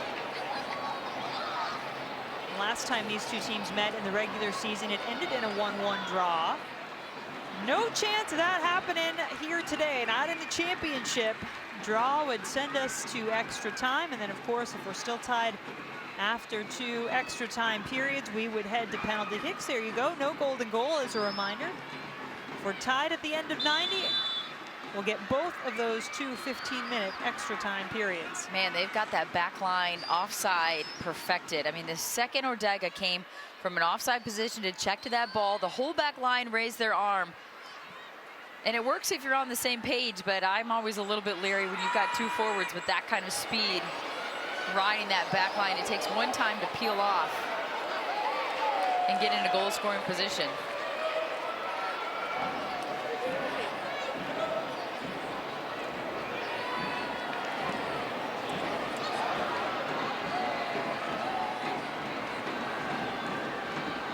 Western New York has yet to figure out this Washington team this season. Mentioned their last meeting was a 1-1 draw. Spirit went on the road to Rochester and beat the Flash 3-0 back in April.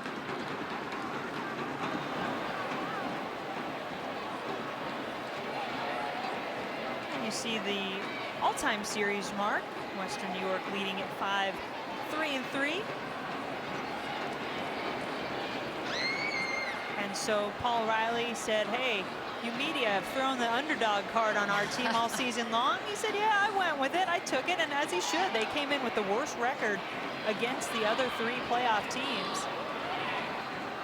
Well, and he told us as soon as he got hired, he made a few phone calls to some of the players. The first one, I believe, was Sam Mewis. The second one was Jessica McDonald. Oh, it might be McDonald first now that I think about it. And there goes Krieger. Oh, Sabrina D'Angelo is out and down. She had a collision trying to come out for that ball. With Ortega, who was also coming in. Gosh. Knocked her in the head, and she just immediately laid back down. Well, it got deflected on that header. I mean, just two players that were coming in to get on the end of that service. And was trying to see, it looked for a minute like she came up holding her wrist. Her right. Just got smacked unintentionally as Ortega was trying to go for the ball.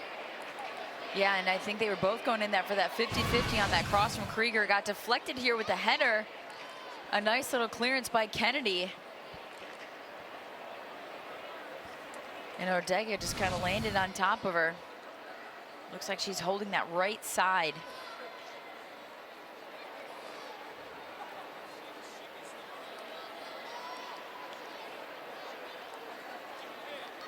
Britt Eckerstrom warming up, or at least getting up on the side. 5'8" goalkeeper out of Penn State. D'Angelo has really been such a warrior for this Western New York team. Fans applaud as she gets back to her feet.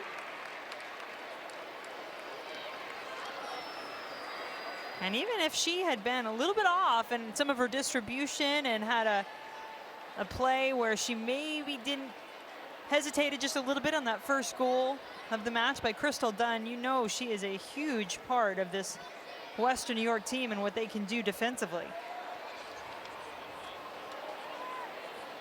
We are in Houston, BBVA Stadium, the site of the 2016 NWSL Championship between the Washington Spirit and the Western New York Flash. Jen Hildreth, Kindred D. St. Aubin here with you in a 1-1 game. Both of those goals coming in the first 15 minutes of the match.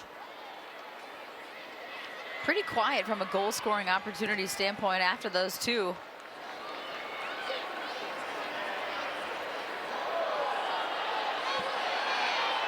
No whistle that time. Crowd a little surprised. And Williams keeping it alive. Williams! The defense recovers for the Spirit. And nobody there on that second ball. It sort of just trickles outside of the 18-yard box. And nobody for Western New York there to try to keep it in the mix. Plenty of stoppage time. Minimum of 4 minutes will be tacked on here. Diana Matheson, long-time Washington Spirit member, trying to work with Ortega, who may be a step slow. Remember, she came up after a collision just a few moments ago. Dunn checked back to get that ball, found herself with a lot of space after she turned, found Matheson. Had a couple options there, even Allie Krieger on that far side.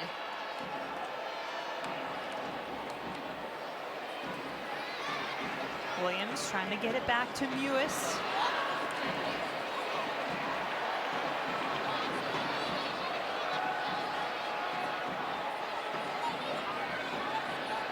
Jen Gabera looking on. Gabera's Washington Freedom team faced off against Paul Riley's Philadelphia Independence in the 2010 WPS playoffs. That was a gut-wrenching extra time win by Phillies. Nobody stepping up to stop. Hinkle sends her shot high. But in that one, Gabera lost literally in the last second of extra time as Amy Rodriguez scored and Paul Riley's Philadelphia team moved on. When Hinkle gets this ball on the left side, you can see Oyster clearly steering her into the middle of the field, wanting to get Hinkle on that right foot. Jaylene Hinkle so good with that left foot, and we've seen her provide excellent service all season long from that side. Mewis comes back, flicks on the header, and then no one there for the second ball. That's happened time and time again, not necessarily with Mewis flicking the ball on, but where a player for either team gets to the first one on a 50-50 and then no one there for the second ball. Just a step slow on that second effort. Oh, a chance for McDonald to turn, but she was offside. Quick restart by the Spirit. Krieger to Matheson, and she's offside. They are holding that line really well, because that would make me nervous as a back.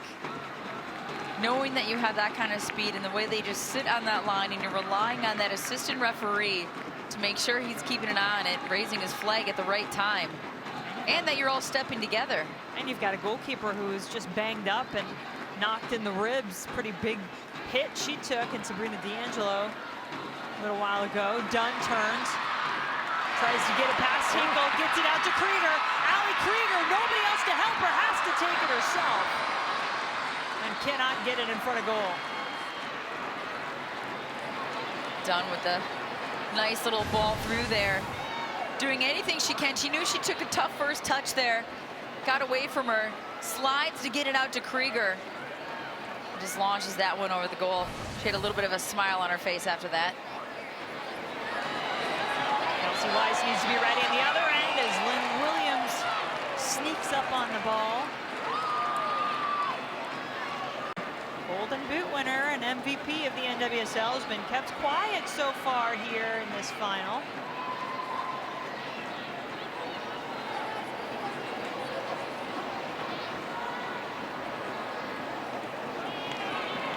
Not a good ball.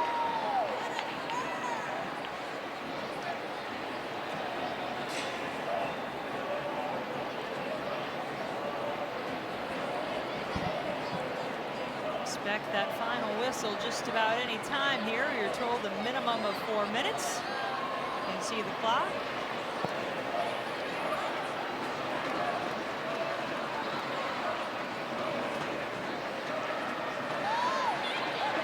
Taylor Smith turning toward the goal, perhaps the last chance of regulation right here for Western New York. Liner goes down. Final whistle blows, and surprise, surprise, for the third time in 3 postseason matches this season in NWSL, Kendra, we're headed to extra time. No big surprise that we're headed to extra time, but a little surprise that we didn't see a few more fireworks. We'll see what we get in an extra time. 2 extra time periods coming up for you from BBVA Compass Stadium in Houston, Texas. 90 minutes, not enough to decide the 2016 NWSL champion. We'll have extra time coming at you when we come back, as we are tied at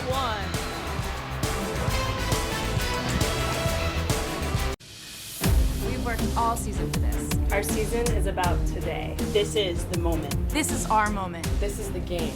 The beautiful game. We have battled our way here. We have grit, heart, and desire. We are young. We are fast. We are resilient. We are relentless. We were made for games like this. We want this trophy. Let's do this. Bring it on. Means an awful lot to both of these teams out here today. The Washington Spirit, the Western New York Flash, both looking to take home their first ever NWSL championship trophy. And 90 minutes could not decide a champion. So here we go, Kendra. 3 for 3, extra time in the postseason, first time ever in NWSL.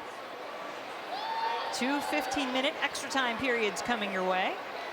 Well, I was wrong on the second half, so let's see, maybe we'll get something in the extra time, because nobody likes to wrap up a game on penalty kicks. Sometimes it happens, it just is the way the game goes, but people like to see games end in the run of play on the field. Some solid goals. As we said, it's not golden goal, so you know you're going to get a solid 30 minutes of extra time, and we saw some fireworks in that one in Portland.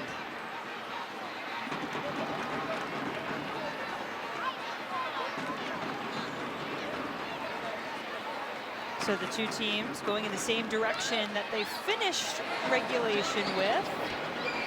Washington moving from right to left, and in the attack here is Ortega. A wide open Crystal Dunn, left-footed shot, and she's got 2 in the game.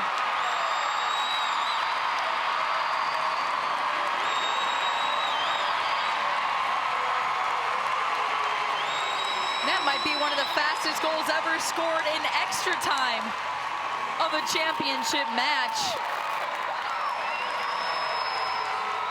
Allie Krieger hit the turf on this one. Look at this.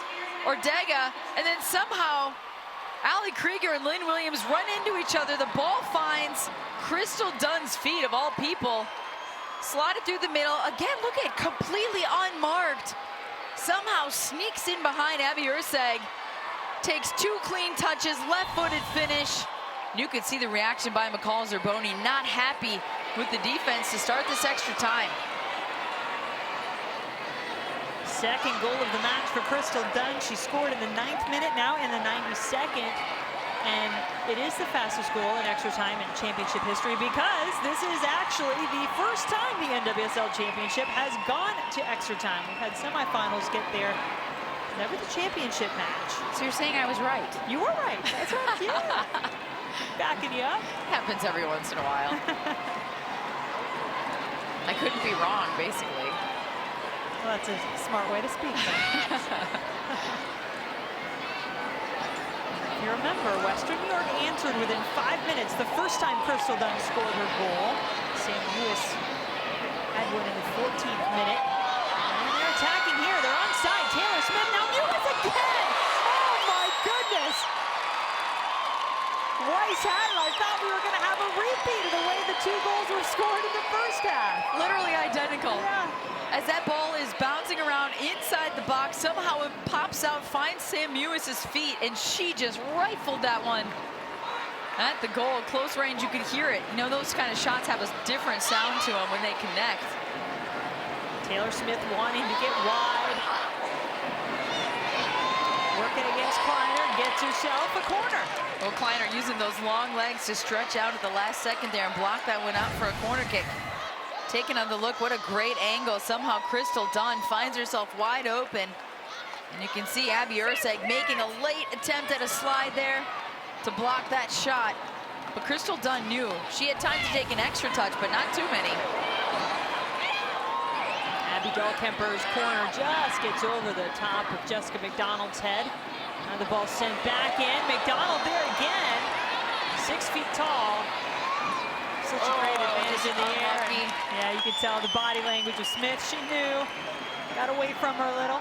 Tried to make a quick little 1-2 touch to get that ball in line. Here's that ball again, just not able to clear it. Bouncing around, bouncing around. Goes from McDonald to Taylor Smith.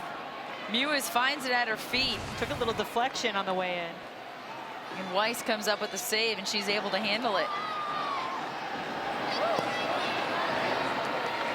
Kelsey Weiss, a former Western New York Flash goalkeeper, came over in a trade from the Flash. This is her 2nd year with the Spirit.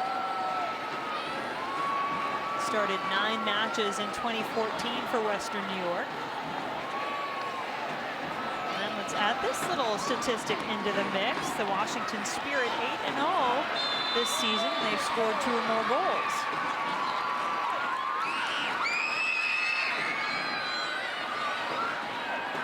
Zerboni already on that yellow. She's not happy with that call. Maybe felt like Ortega went down a little bit easy. Zerboni just such a competitor, so intense.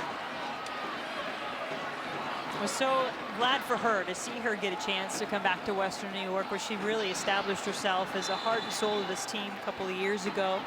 Last year in Portland, came back to the Flash. Nice job by Dunn. A little step over to just give herself some space. The ball in the box, and what a save!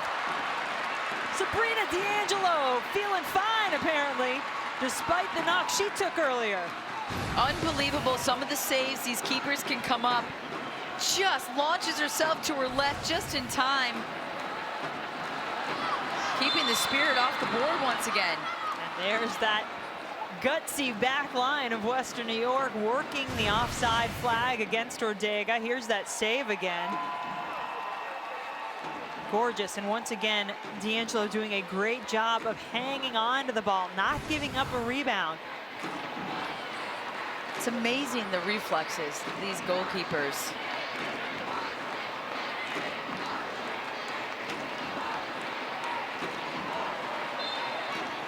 Krieger thinking she had been able to keep it in, but assistant referee saying not the case.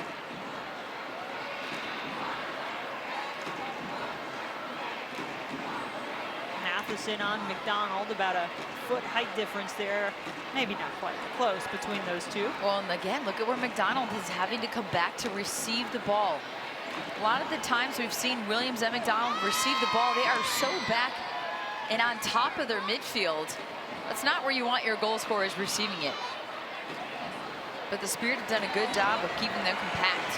Lewis gets in this time past Krieger. Krieger's still giving her some trouble, though. Lewis manages to get the service far post. Smith is there, has to turn around on it. Kleiner there defensively. Eddy still has it.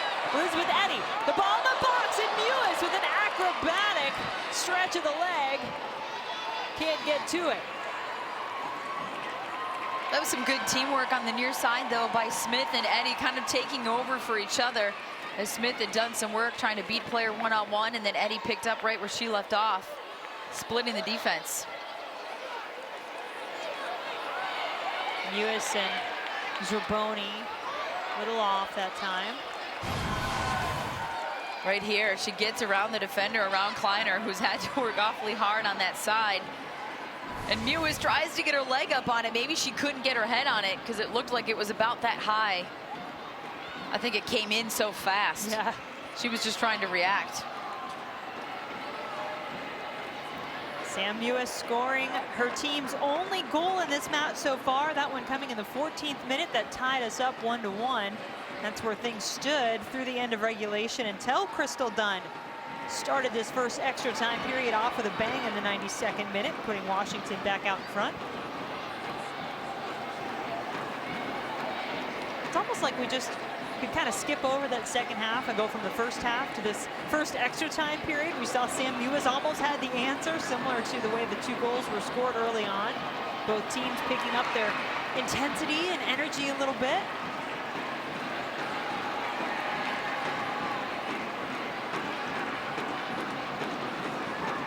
Remember that both of these teams had to play through extra time matches to get here to Houston. At least they're in the same boat in that regard. We've had a lot of games in the past where if one team just came off of several extra time games, we've got the fresher legs, but they're equal in that regard. Washington did have a couple of extra days, having played on Friday, Western New York on Sunday, and then they had to fly back across the country home. Yes, the red eye. Oh, that was fun. On Sunday night.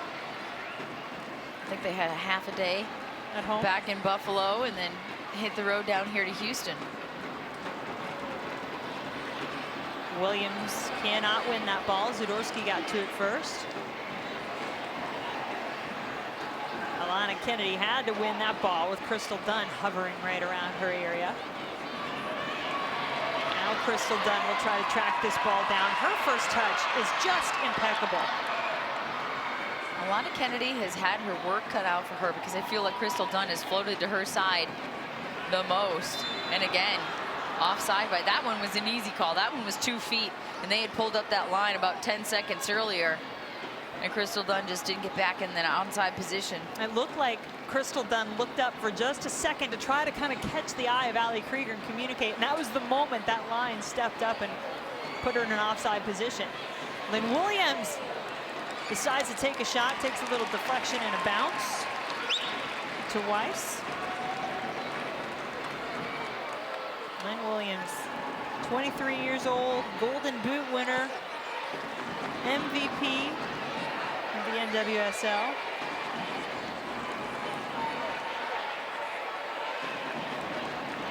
Paul Riley just effusive in his praise of how much Lynn Williams has grown and been willing to continue to learn this season as Smith tries to get around Kleiner and then just gets tripped up a little. Nairn. Smart play, finds Matheson.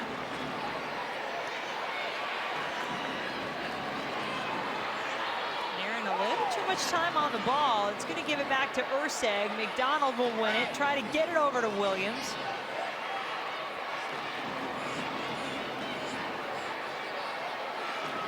Zerboni, just enough of a touch. Now Smith lays it on the ground. And that's actually a nice ball played in by Smith. I mean, why not go near post? It's on the ground, but nobody making that run. Everybody kind of sneaking into the back post, but then you've got to go through traffic to try to get to it. Somebody needs to be making that run to the near post. McDonald's throw, can it be the difference again as the ball is batted around in the box? Huster, not a great clearance, and an even more awkward one from Ortega will give McDonald a chance to try it again. Again!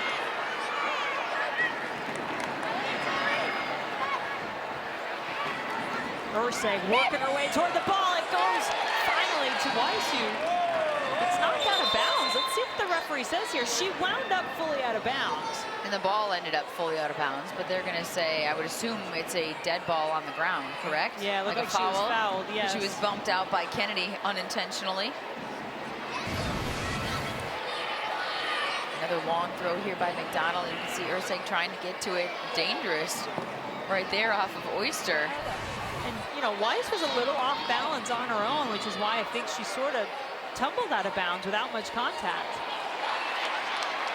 Ortega has done, and Matheson, Krieger on the far side, and then Ortega just trips over the ball.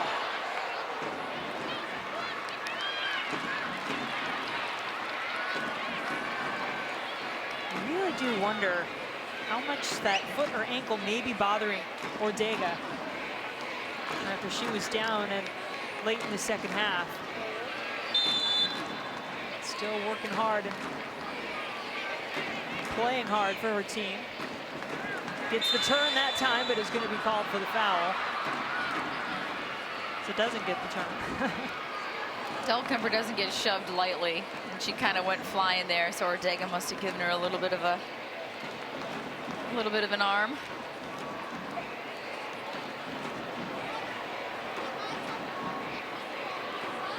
McDonald and Williams haven't been able to connect too much in this match.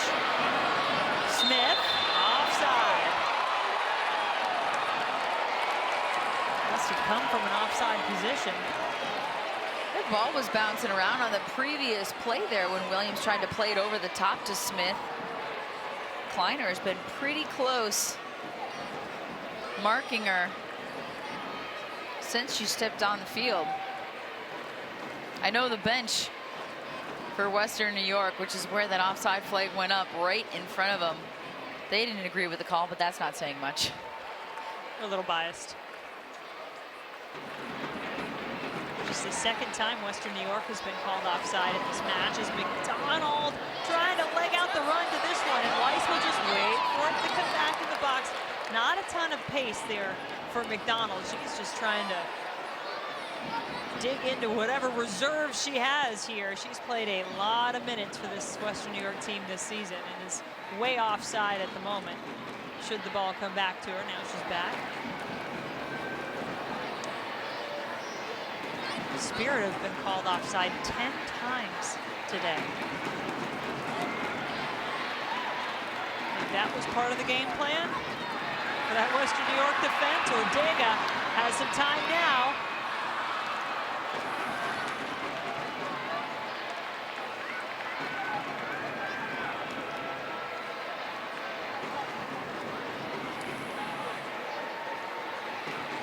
Washington with one sub remaining. Western New York has two, and that will do it for extra time. Period number one. That's what they're playing for. We're going to have to go another 15 minutes here. Well, and Crystal Dunn with just an unbelievable effort to get the Washington Spirit on the board once again. And isn't it interesting that all the talk about Crystal Dunn, did she have a down year?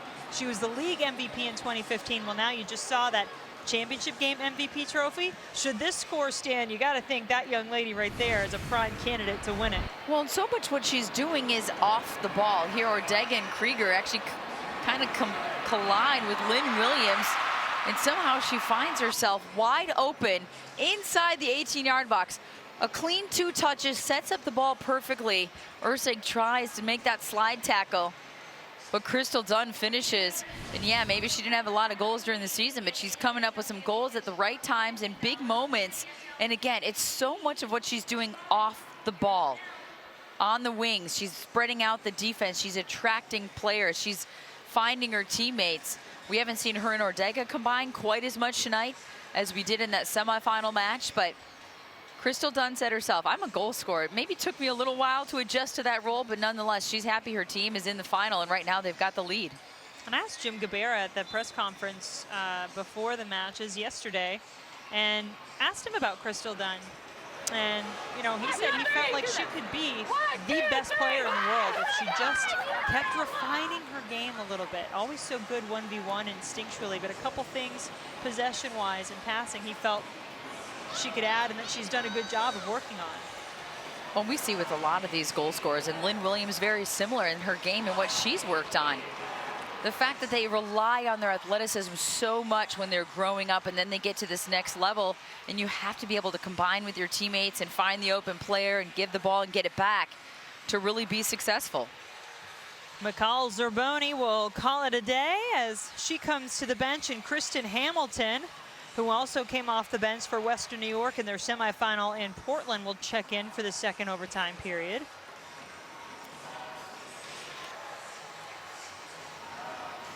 And Zerboni's put her stamp on this game. I mean, she's played tough and physical. She's been a big part of that midfield. She's a presence out there. I think a lot of times she forces the opposing team into a turnover because they can just hear her footsteps. They can hear her coming. She's always going everywhere, 100 miles an hour. There is never a lack of effort on her part. Hard tackles, most of the time possesses the ball when she gets it and can keep it. But her defensive responsibilities and her energy. Done. Ortega has to get herself back on side. Now she does, but in that time, Urseg pokes it away.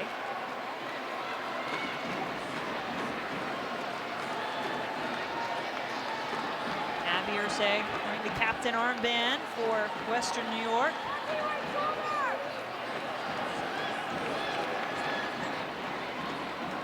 Matheson somehow kept that in, but gave it to Hamilton.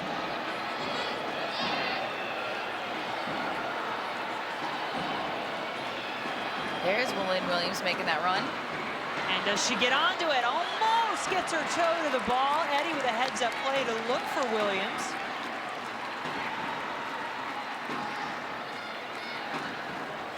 We asked Lynn yesterday, said, saw some comments on Twitter after the semifinals. They want to know, do you ever get tired? She kind of laughed. Basically said no. She's worked at it. The Flash working at it here. Hamilton, who just came in. Look at Williams hustling to get the ball back. Left-footed ball by Lynn Williams. Far post, punched away by Weiss. Maybe just a little bit late by Smith coming in. Did she even get a fingertip on it? It looked like Weiss went up and tried to get something on it. Maybe just the tip of her glove enough. And what a ball by Williams, bending away from the keeper. And look at the reaction by Smith as Weiss tries to come out for it, and then she realizes she's not going to get to that. But that right on cue, the hustle we were talking about with Lynn Williams. That was a busted play. Western New York had pretty much lost the ball, and she tracked it back down and kept it going and then delivered a great ball in. Some young fans getting some extra time soccer in this NWSL championship match.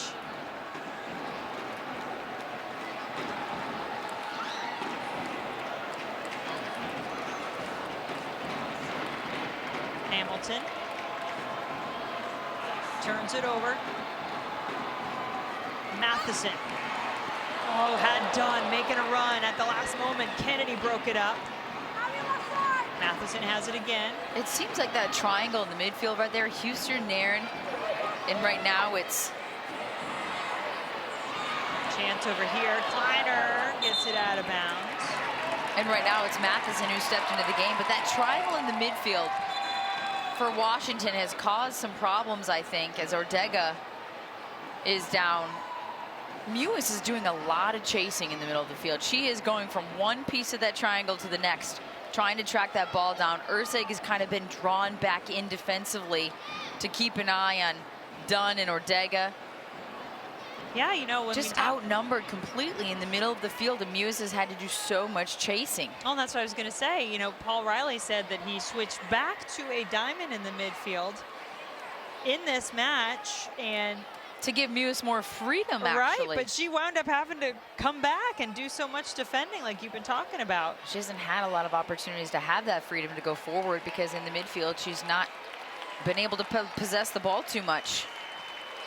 Ortega really laboring out there. Washington does have one substitution remaining. Crystal Dunn, scoring 2 goals in this match, has her team out in front of Western New York, who had Sam Mewis's 14th minute goal tie things up in the first half. Looks like Ortega is going to try to come back in.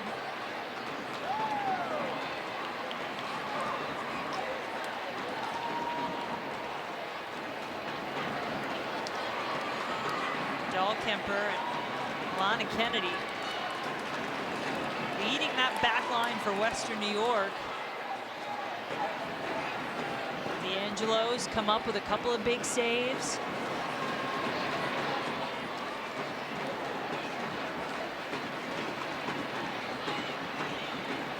Hamilton. There she's got a little bit of time. And then flipped by Matheson. No foul. So Dunn has Matheson. Ortega was off. She gets it over to Diana Matheson, the all-time leading scorer, active leading scorer for Washington, as Krieger sends it in. Ortega nearly had it.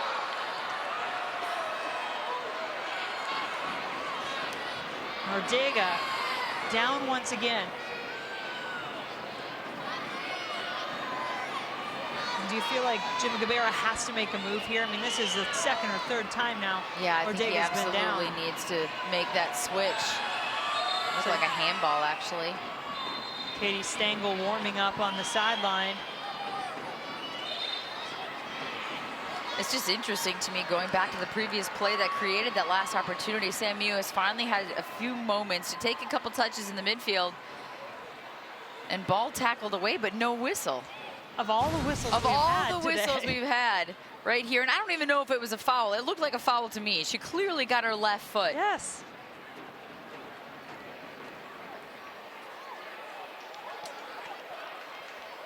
Just a deflection inside that 6-yard box. That's when Ortega went down, but on that previous play, I don't know how we have all these ticky-tack whistles the whole game, and Mewis gets tackled, and I think it was a foul. She got the leg before the ball in the middle of the field, and no whistle right in front of the referee. Yeah, that was shocking, actually. And that forced, I mean, that created this whole opportunity for Washington on the other end. And Ortega, trainer, still working on her. So Jim Gabera will go to his bench for his final substitution, bring on Katie Stengel as soon as they can get Ortega off the field. Obviously, she's been struggling really for quite a while and battling through it as best she can. So that'll bring on the former Wake Forest Demon Deacon and all-time leading scorer, Katie Stengel, who started 10 matches this season for Washington, has appeared in 21, including the semifinals. So every match, Stengel's made her way onto the field.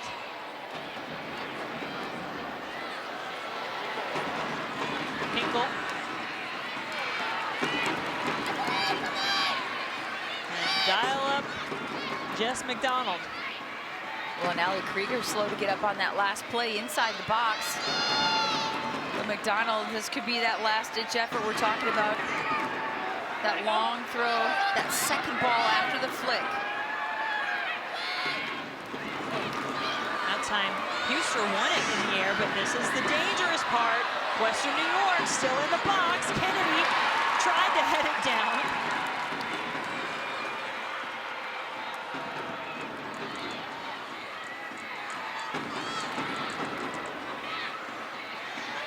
Western New York trying to find the equalizer here. Hinkle, the lofting ball into Weiss.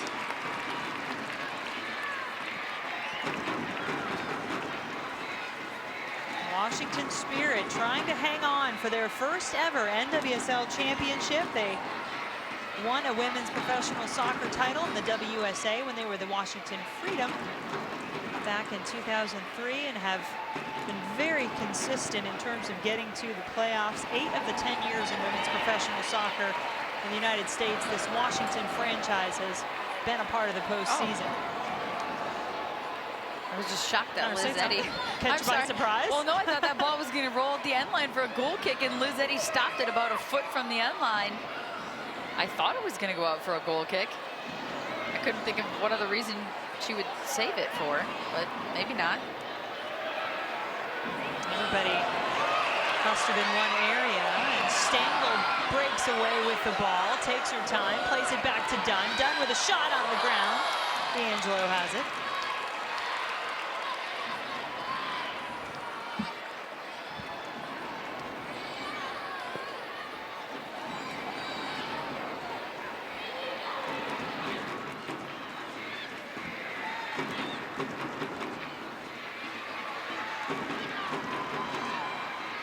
Hamilton to Williams. Her first touch was tough to her.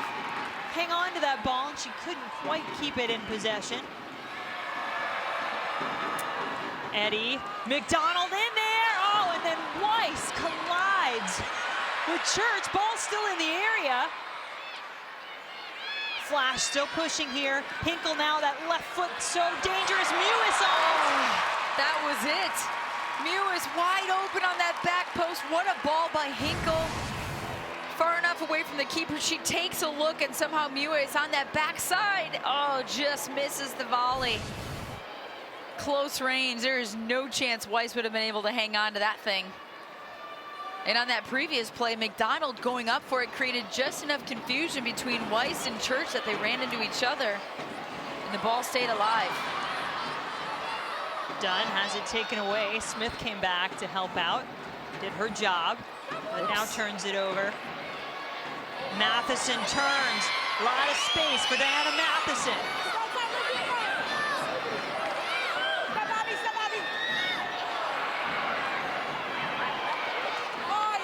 And then Urseg just boots it out of bounds. Till she was a little frustrated.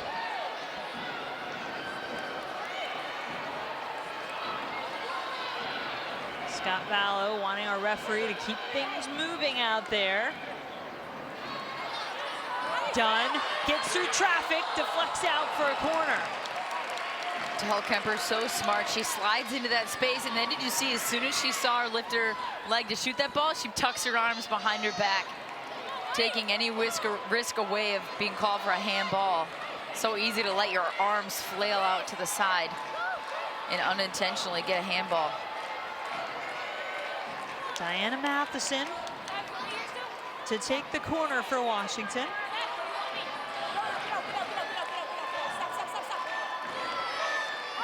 Dunn offside.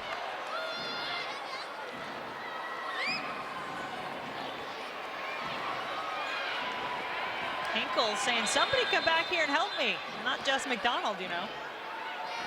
Might have a good throw, but needs to have someone come back to the ball for her, and then it's actually going to be a kick. I was wondering why Sabrina D'Angelo was so, but yeah, it was an offside. That's why everybody was running away from Hinkle. And that's why D'Angelo was way out there.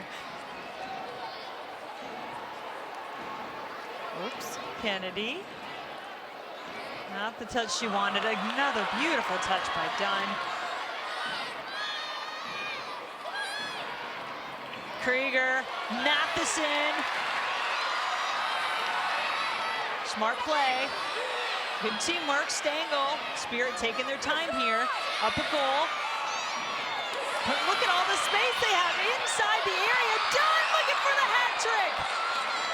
That might be the first time tonight I've seen that back line falter a little bit as far as staying together on that line to create offside. Matheson made that run through. Dahlkemper dropped off just a step, keeping her onside.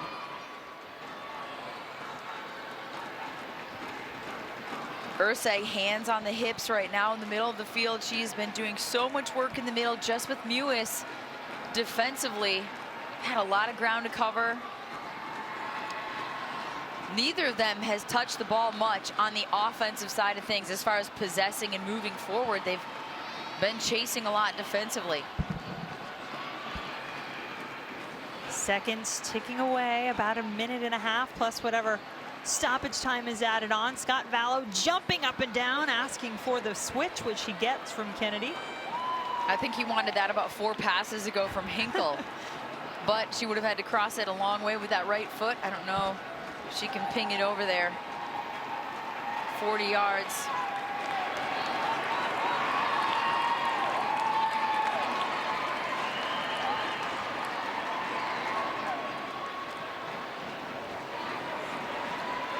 Matheson.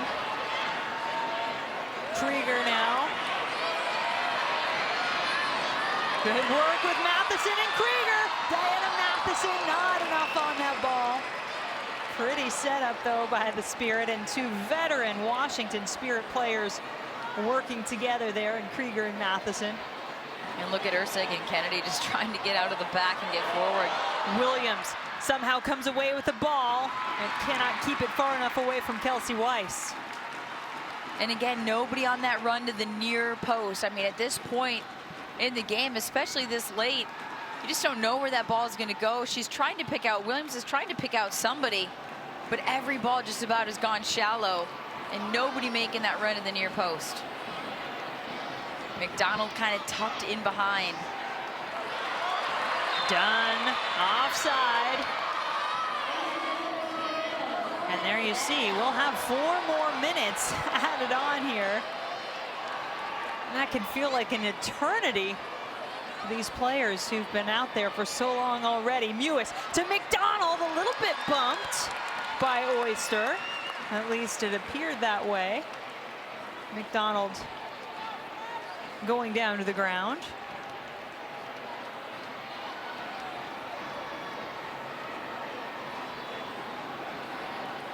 This Western New York team had a stretch there where they were the comeback queens. They came back to tie or draw several games in a row down the stretch this season.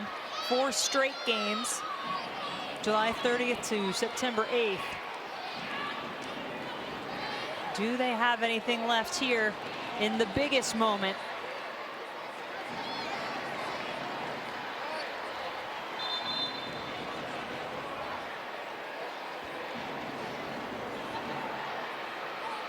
Got to get second ball off the field, and then there'll be a little time-wasting card issued to Weiss.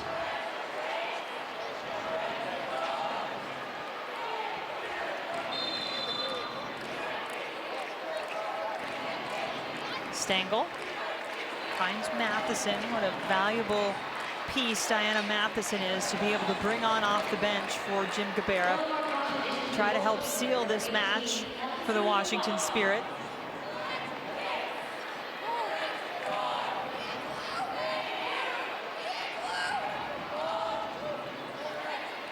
Orsay just misses it. Kennedy was there to back her up though. Now Eddie. Hamilton, McDonald right in front of her, but it goes to Nairn.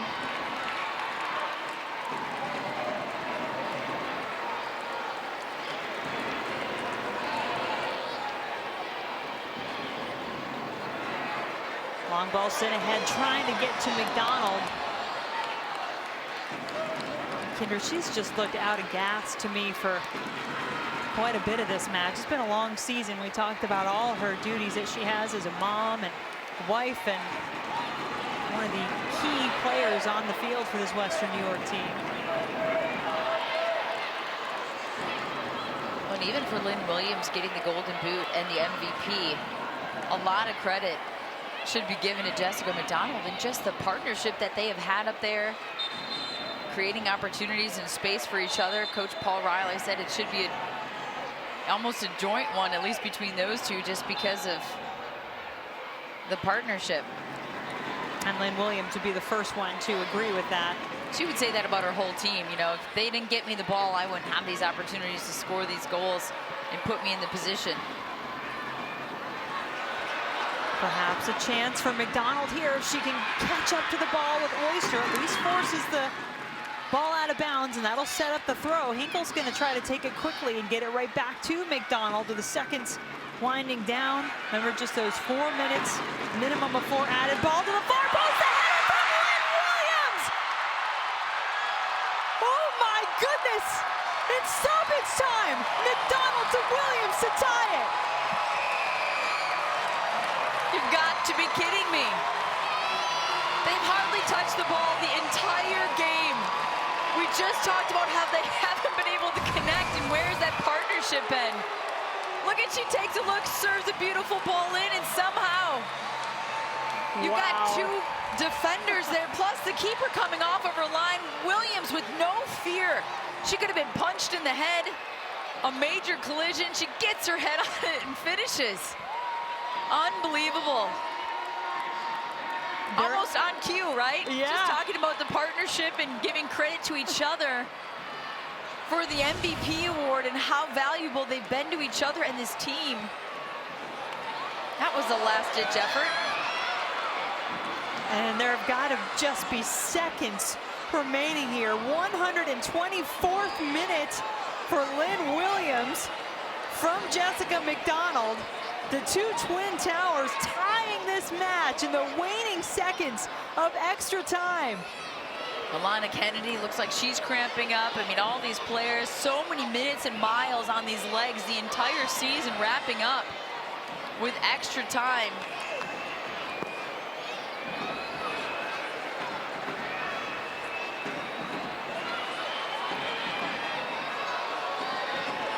Long ball sent forward. Dahlkemper will handle it.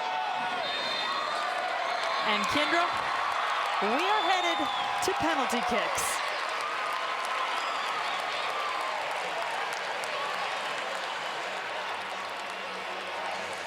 Lynn Williams coming through in the very last moment. We mentioned this Western New York team had been able to come back to either draw or win down the stretch. The comeback queens do it again. Lynn Williams told us what she's been focusing on this season. Doesn't matter how many times I missed during the game, I refocus, and you refocus your energy and you try again. Didn't matter what she did or didn't do the rest of this game. She found a way to finish and keep her team alive. Well, as both teams get set for spots from the mark, shots from the mark in the shootout, that's what will determine our 2016 NWSL champion. Final second dramatics in extra time penalties on the way from Houston.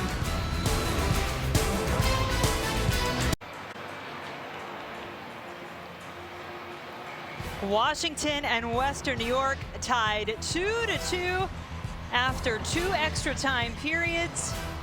So all that drama will bring us to the first ever penalty kick shootout in the NWSL Championship. Here's how we got here. In extra time, Crystal Dunn got off to a quick start for Washington. That was a very quick start, putting the Washington Spirit back on top in that extra time. And then it was a last-second goal on the other end by Lynn Williams, only fitting these 2 goal-scoring phenoms. The first minute of overtime, the very last 30 seconds of overtime, keeping their team in these games. And now we go to penalty kicks. Kicks from the mark. What are they called? Yeah, I messed it up before, but yeah. Kicks from the mark. Spot, yeah. Kicks from the mark. We're trying to get the terminology is always changing. We're trying to stay with it here. Either way, it's a shootout, and I don't know about you, but the goalkeeper and me, this is where Karina LeBlanc and I remember having conversations, and I'd say, I always get so nervous. She'd say, I love it. Bring on the PKs. Really? Yeah, I get the goosebumps just thinking about these. But, you know, I mean, look at these 2 goalkeepers. So intense, so focused. Kelsey Weiss, Sabrina D'Angelo. And what do you say, right? Just make 1 save is what usually you tell yourself as a goalkeeper. The odds are in favor of the shooter against the goalkeeper in these scenarios. They're absolutely right. Come up with 1 big save, and that can swing things for sure. Dahlkemper stepping up first. Gonna set the tone here, hopefully, for the Western New York Flash. Abby Dahlkemper, just been called into U.S. national team camp, trying to win a championship and does get it past the glove of Weiss. Cool, calm, and collected, and both the first two shooters, practically sprinting up to the spot to take these shots. There is no hesitation, no lack of confidence. And now the captain, Allie Krieger, to take the first shot for Washington. Krieger takes it and a save! Sabrina D'Angelo, first one she faces, keeps it out of the back of the net.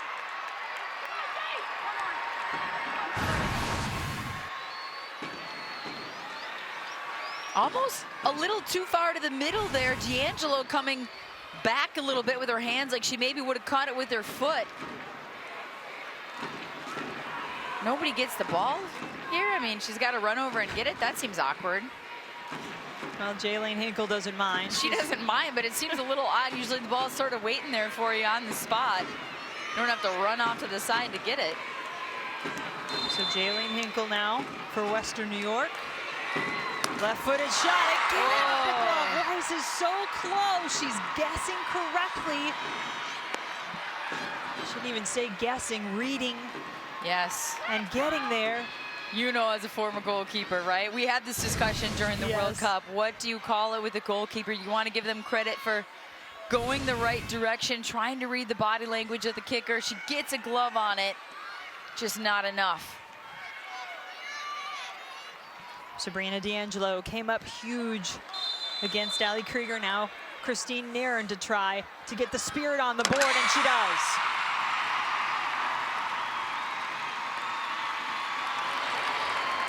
Solid kick there from Nairn. D'Angelo. Jessica McDonald. Looks like she's got a mission, doesn't she? That look on her face, so intense. McDonald had the assist to Lynn Williams on that last-minute goal in extra time to get us here to the shootout. McDonald shot and she skies it.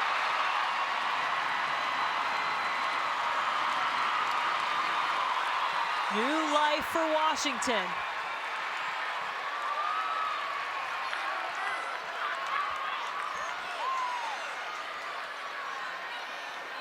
And a late substitution here coming up to step up and take the next penalty kick.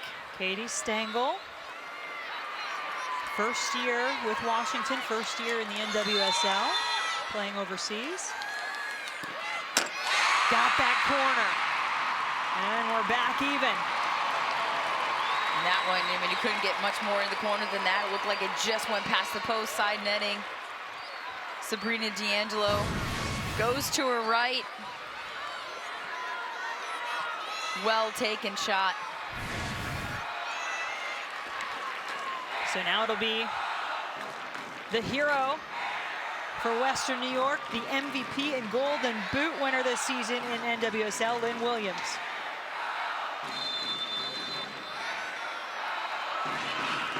Doesn't have to put much on it, just puts it where she wants it.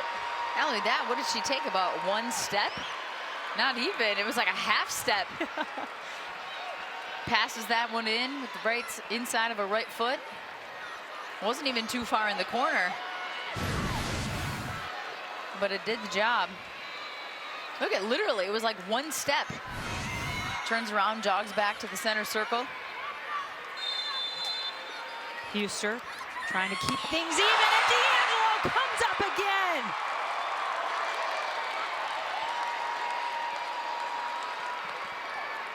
Sabrina D'Angelo with 2 saves. And now a chance for Western New York to win it. Sam Mewis, 2 goals in the postseason. Does she have the championship winning penalty here?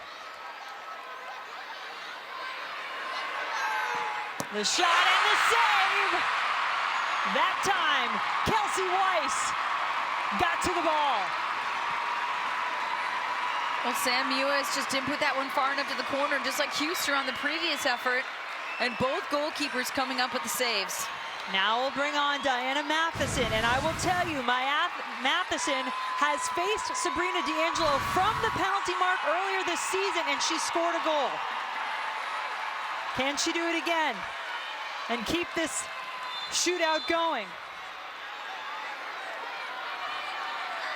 Matheson, another save from D'Angelo, and Western New York wins it.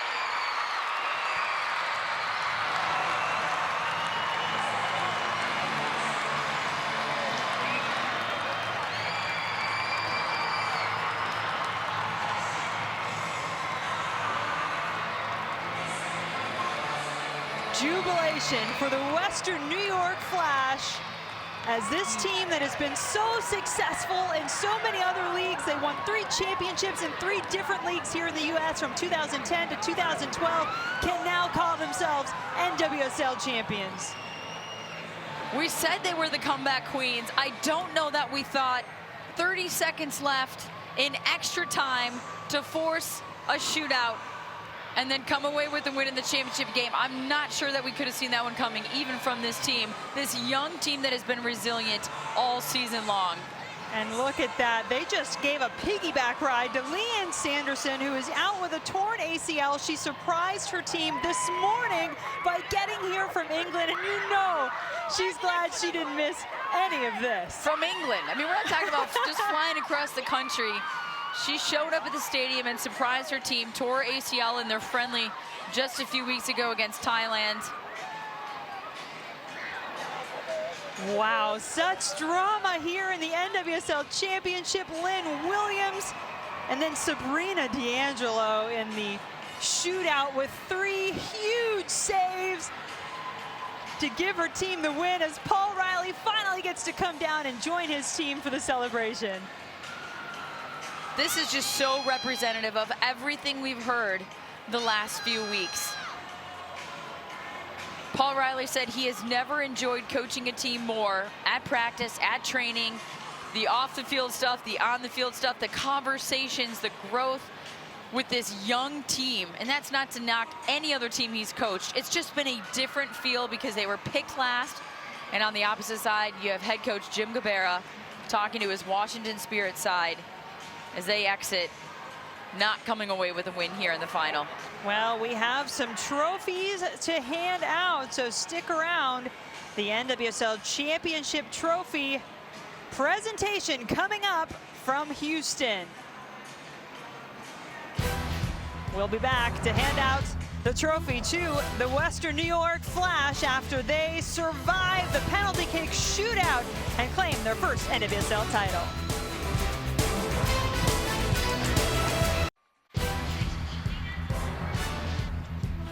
Welcome back, where the Western New York Flash win in penalty kicks over the Washington Spirit in the NWSL Championship. Take a look at a little additional celebration, but this is how we got there. The 9th minute, the scoring started early for the Washington Spirit. Crystal Dunn gets a ball played in over the top. D'Angelo off her line. Dunn slots that one home to get them going early, but it didn't take long for Western New York to come back. Lynn Williams somehow finds Sam Mewis wide open in the middle, takes a couple touches, slots that one home, and we're tied 1-1. That's how we'll go all the way until late into the game. 92nd minute, a little bit of a collision there. Crystal Dunn finding herself open again. Couple touches, gets it on the left foot. 2-1, Washington Spirit, and it looked like it was gonna wrap up that way in extra time. 120th minute, clock winding down. It's the Twin Towers. Jessica McDonald finding Lynn Williams. She finishes a beautiful header. Weiss comes off her line, can't get to it. That forces us into a shootout. And Sabrina D'Angelo, the game-winning save on the last shooter, Diana Matheson. Look at the excitement, and the Western New York Flash come away with their first NWSL championship. Taking a look there at the Washington Spirit. And right now, my counterpart, Jen Hildreth, has Abby Urseg. Well, Abby is the captain of this resilient team. We've seen comebacks and resiliency all season long. Have you ever been a part of anything quite like that? No, I've never been a part of a team that can come back like that, score goals like that. But you know, credit to the girls, and you know, we had the Golden Boot player up front, so I did say she was our get out of jail card sometimes, and you know, she brought that to the final, and thank God she did. And then, you know, it came down to penalties between two really good teams, so yeah, obviously we're really happy about it. Tell me about your goalkeeper. I mean, to come up with 3 saves and a penalty kick shootout, that's incredible. Yeah, Sabs has been good for us all year. We've been practicing penalties for quite a long time, so we had 100% faith in her that she was going to make at least 1 save, and she came up with a few, so you know, we're really happy about that, and credit to her for doing that as well. Could you pick out one trait of this team that has kind of defined it this season and has helped you get here to be ready to hoist that championship trophy? Resilience is probably the biggest thing that we've got. You know, we didn't have the best players, but we had a really good team. Paul really united us at the start of the year and had a great belief in the team, and that spread throughout the year, obviously, with our results. So credit to him for doing that, and resilience has been our focus this year. Was this a little bit of a frustrating match at times? It seemed like both teams had a tough time really getting in a rhythm. We had goals early, we had goals really late, but what was it like out there? Yeah, it's obviously really tough. The heat here, I think, affected both teams as well. Obviously, it's been a long week as well, traveling in and having a lot of the focus on the media and things like that can be quite tiring, quite draining. So I think it took it out on both teams. So it was hard, but, you know, we had to fight out. And again, that resilience came through and we came away with the win. That you did. Congratulations. Great, thank you so much. Kendra, let's go back up to you. Well, you heard it right there from Abby Urseg. Resilient, this team, this young team, and head coach Paul Riley told us so many times, he used the word naive, but in a positive way, meaning if we were down 5-0 during the season or up 5-0, my team played the same way. Western New York Flash, the 2016 NWSL champions. Again, we took a look at how they got here, but this was the final penalty kick. Diana Matheson and Sabrina D'Angelo coming up with another huge save. Look at the reaction and the team running out as they now continue to get their medals. They'll lift the trophy soon enough, but resilient, a true team. Head coach Paul Riley had to watch up in a suite after receiving a red card in the previous match in the semifinal, but the second he stepped on that field, the team ran all the way from the other end to greet him, just like when Leanne Sanderson joined them on her crutches with her knee brace as well. So fun to be a part of it this week, talking to both teams, the Washington Spirit standing on the field right now as well. Always tough to watch the winner get the medals, but these two opponents respect each other so much. And heading into the match, they felt the same way. We're going to do our game plan, but we need to respect our opponent and what they are capable of doing. We saw Crystal Dunn, Sam Ewis, the goal scoring, of course, by Lynn Williams at the end there. And your captain, number 6, Abby Ursig.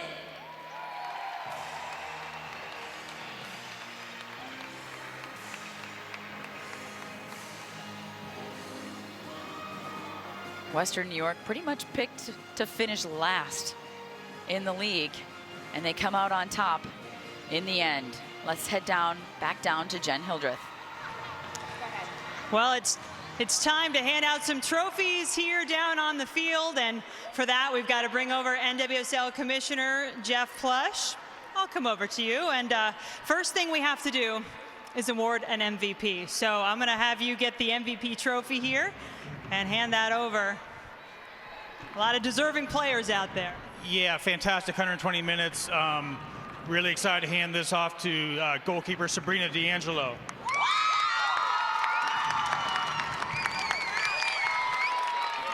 I tell you, the goalkeeper in me loves this, by the way. Goalkeeper MVP, but you make 3 saves in a penalty kick shootout. I guess the first thing is, how did you manage to do that?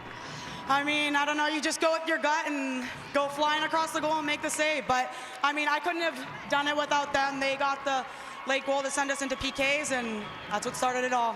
What was your reaction when you saw that goal from Lynn Williams go in the 124th minute to keep you guys alive?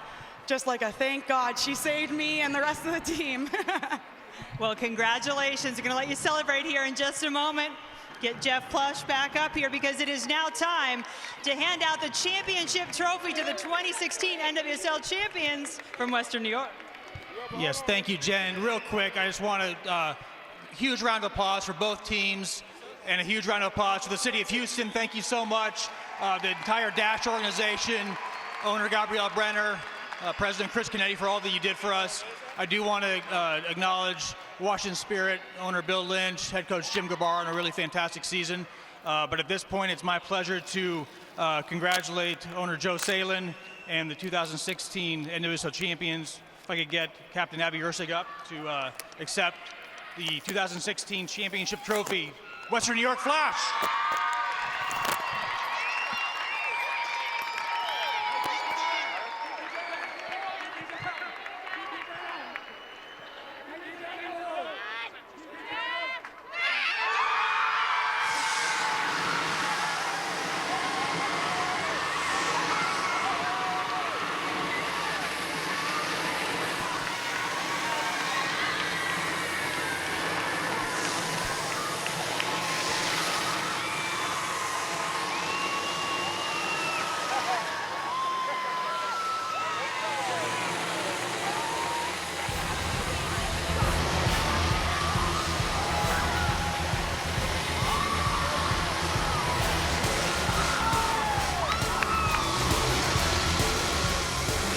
Congratulations to the Western New York Flash, your champions in the NWSL. Coming up next,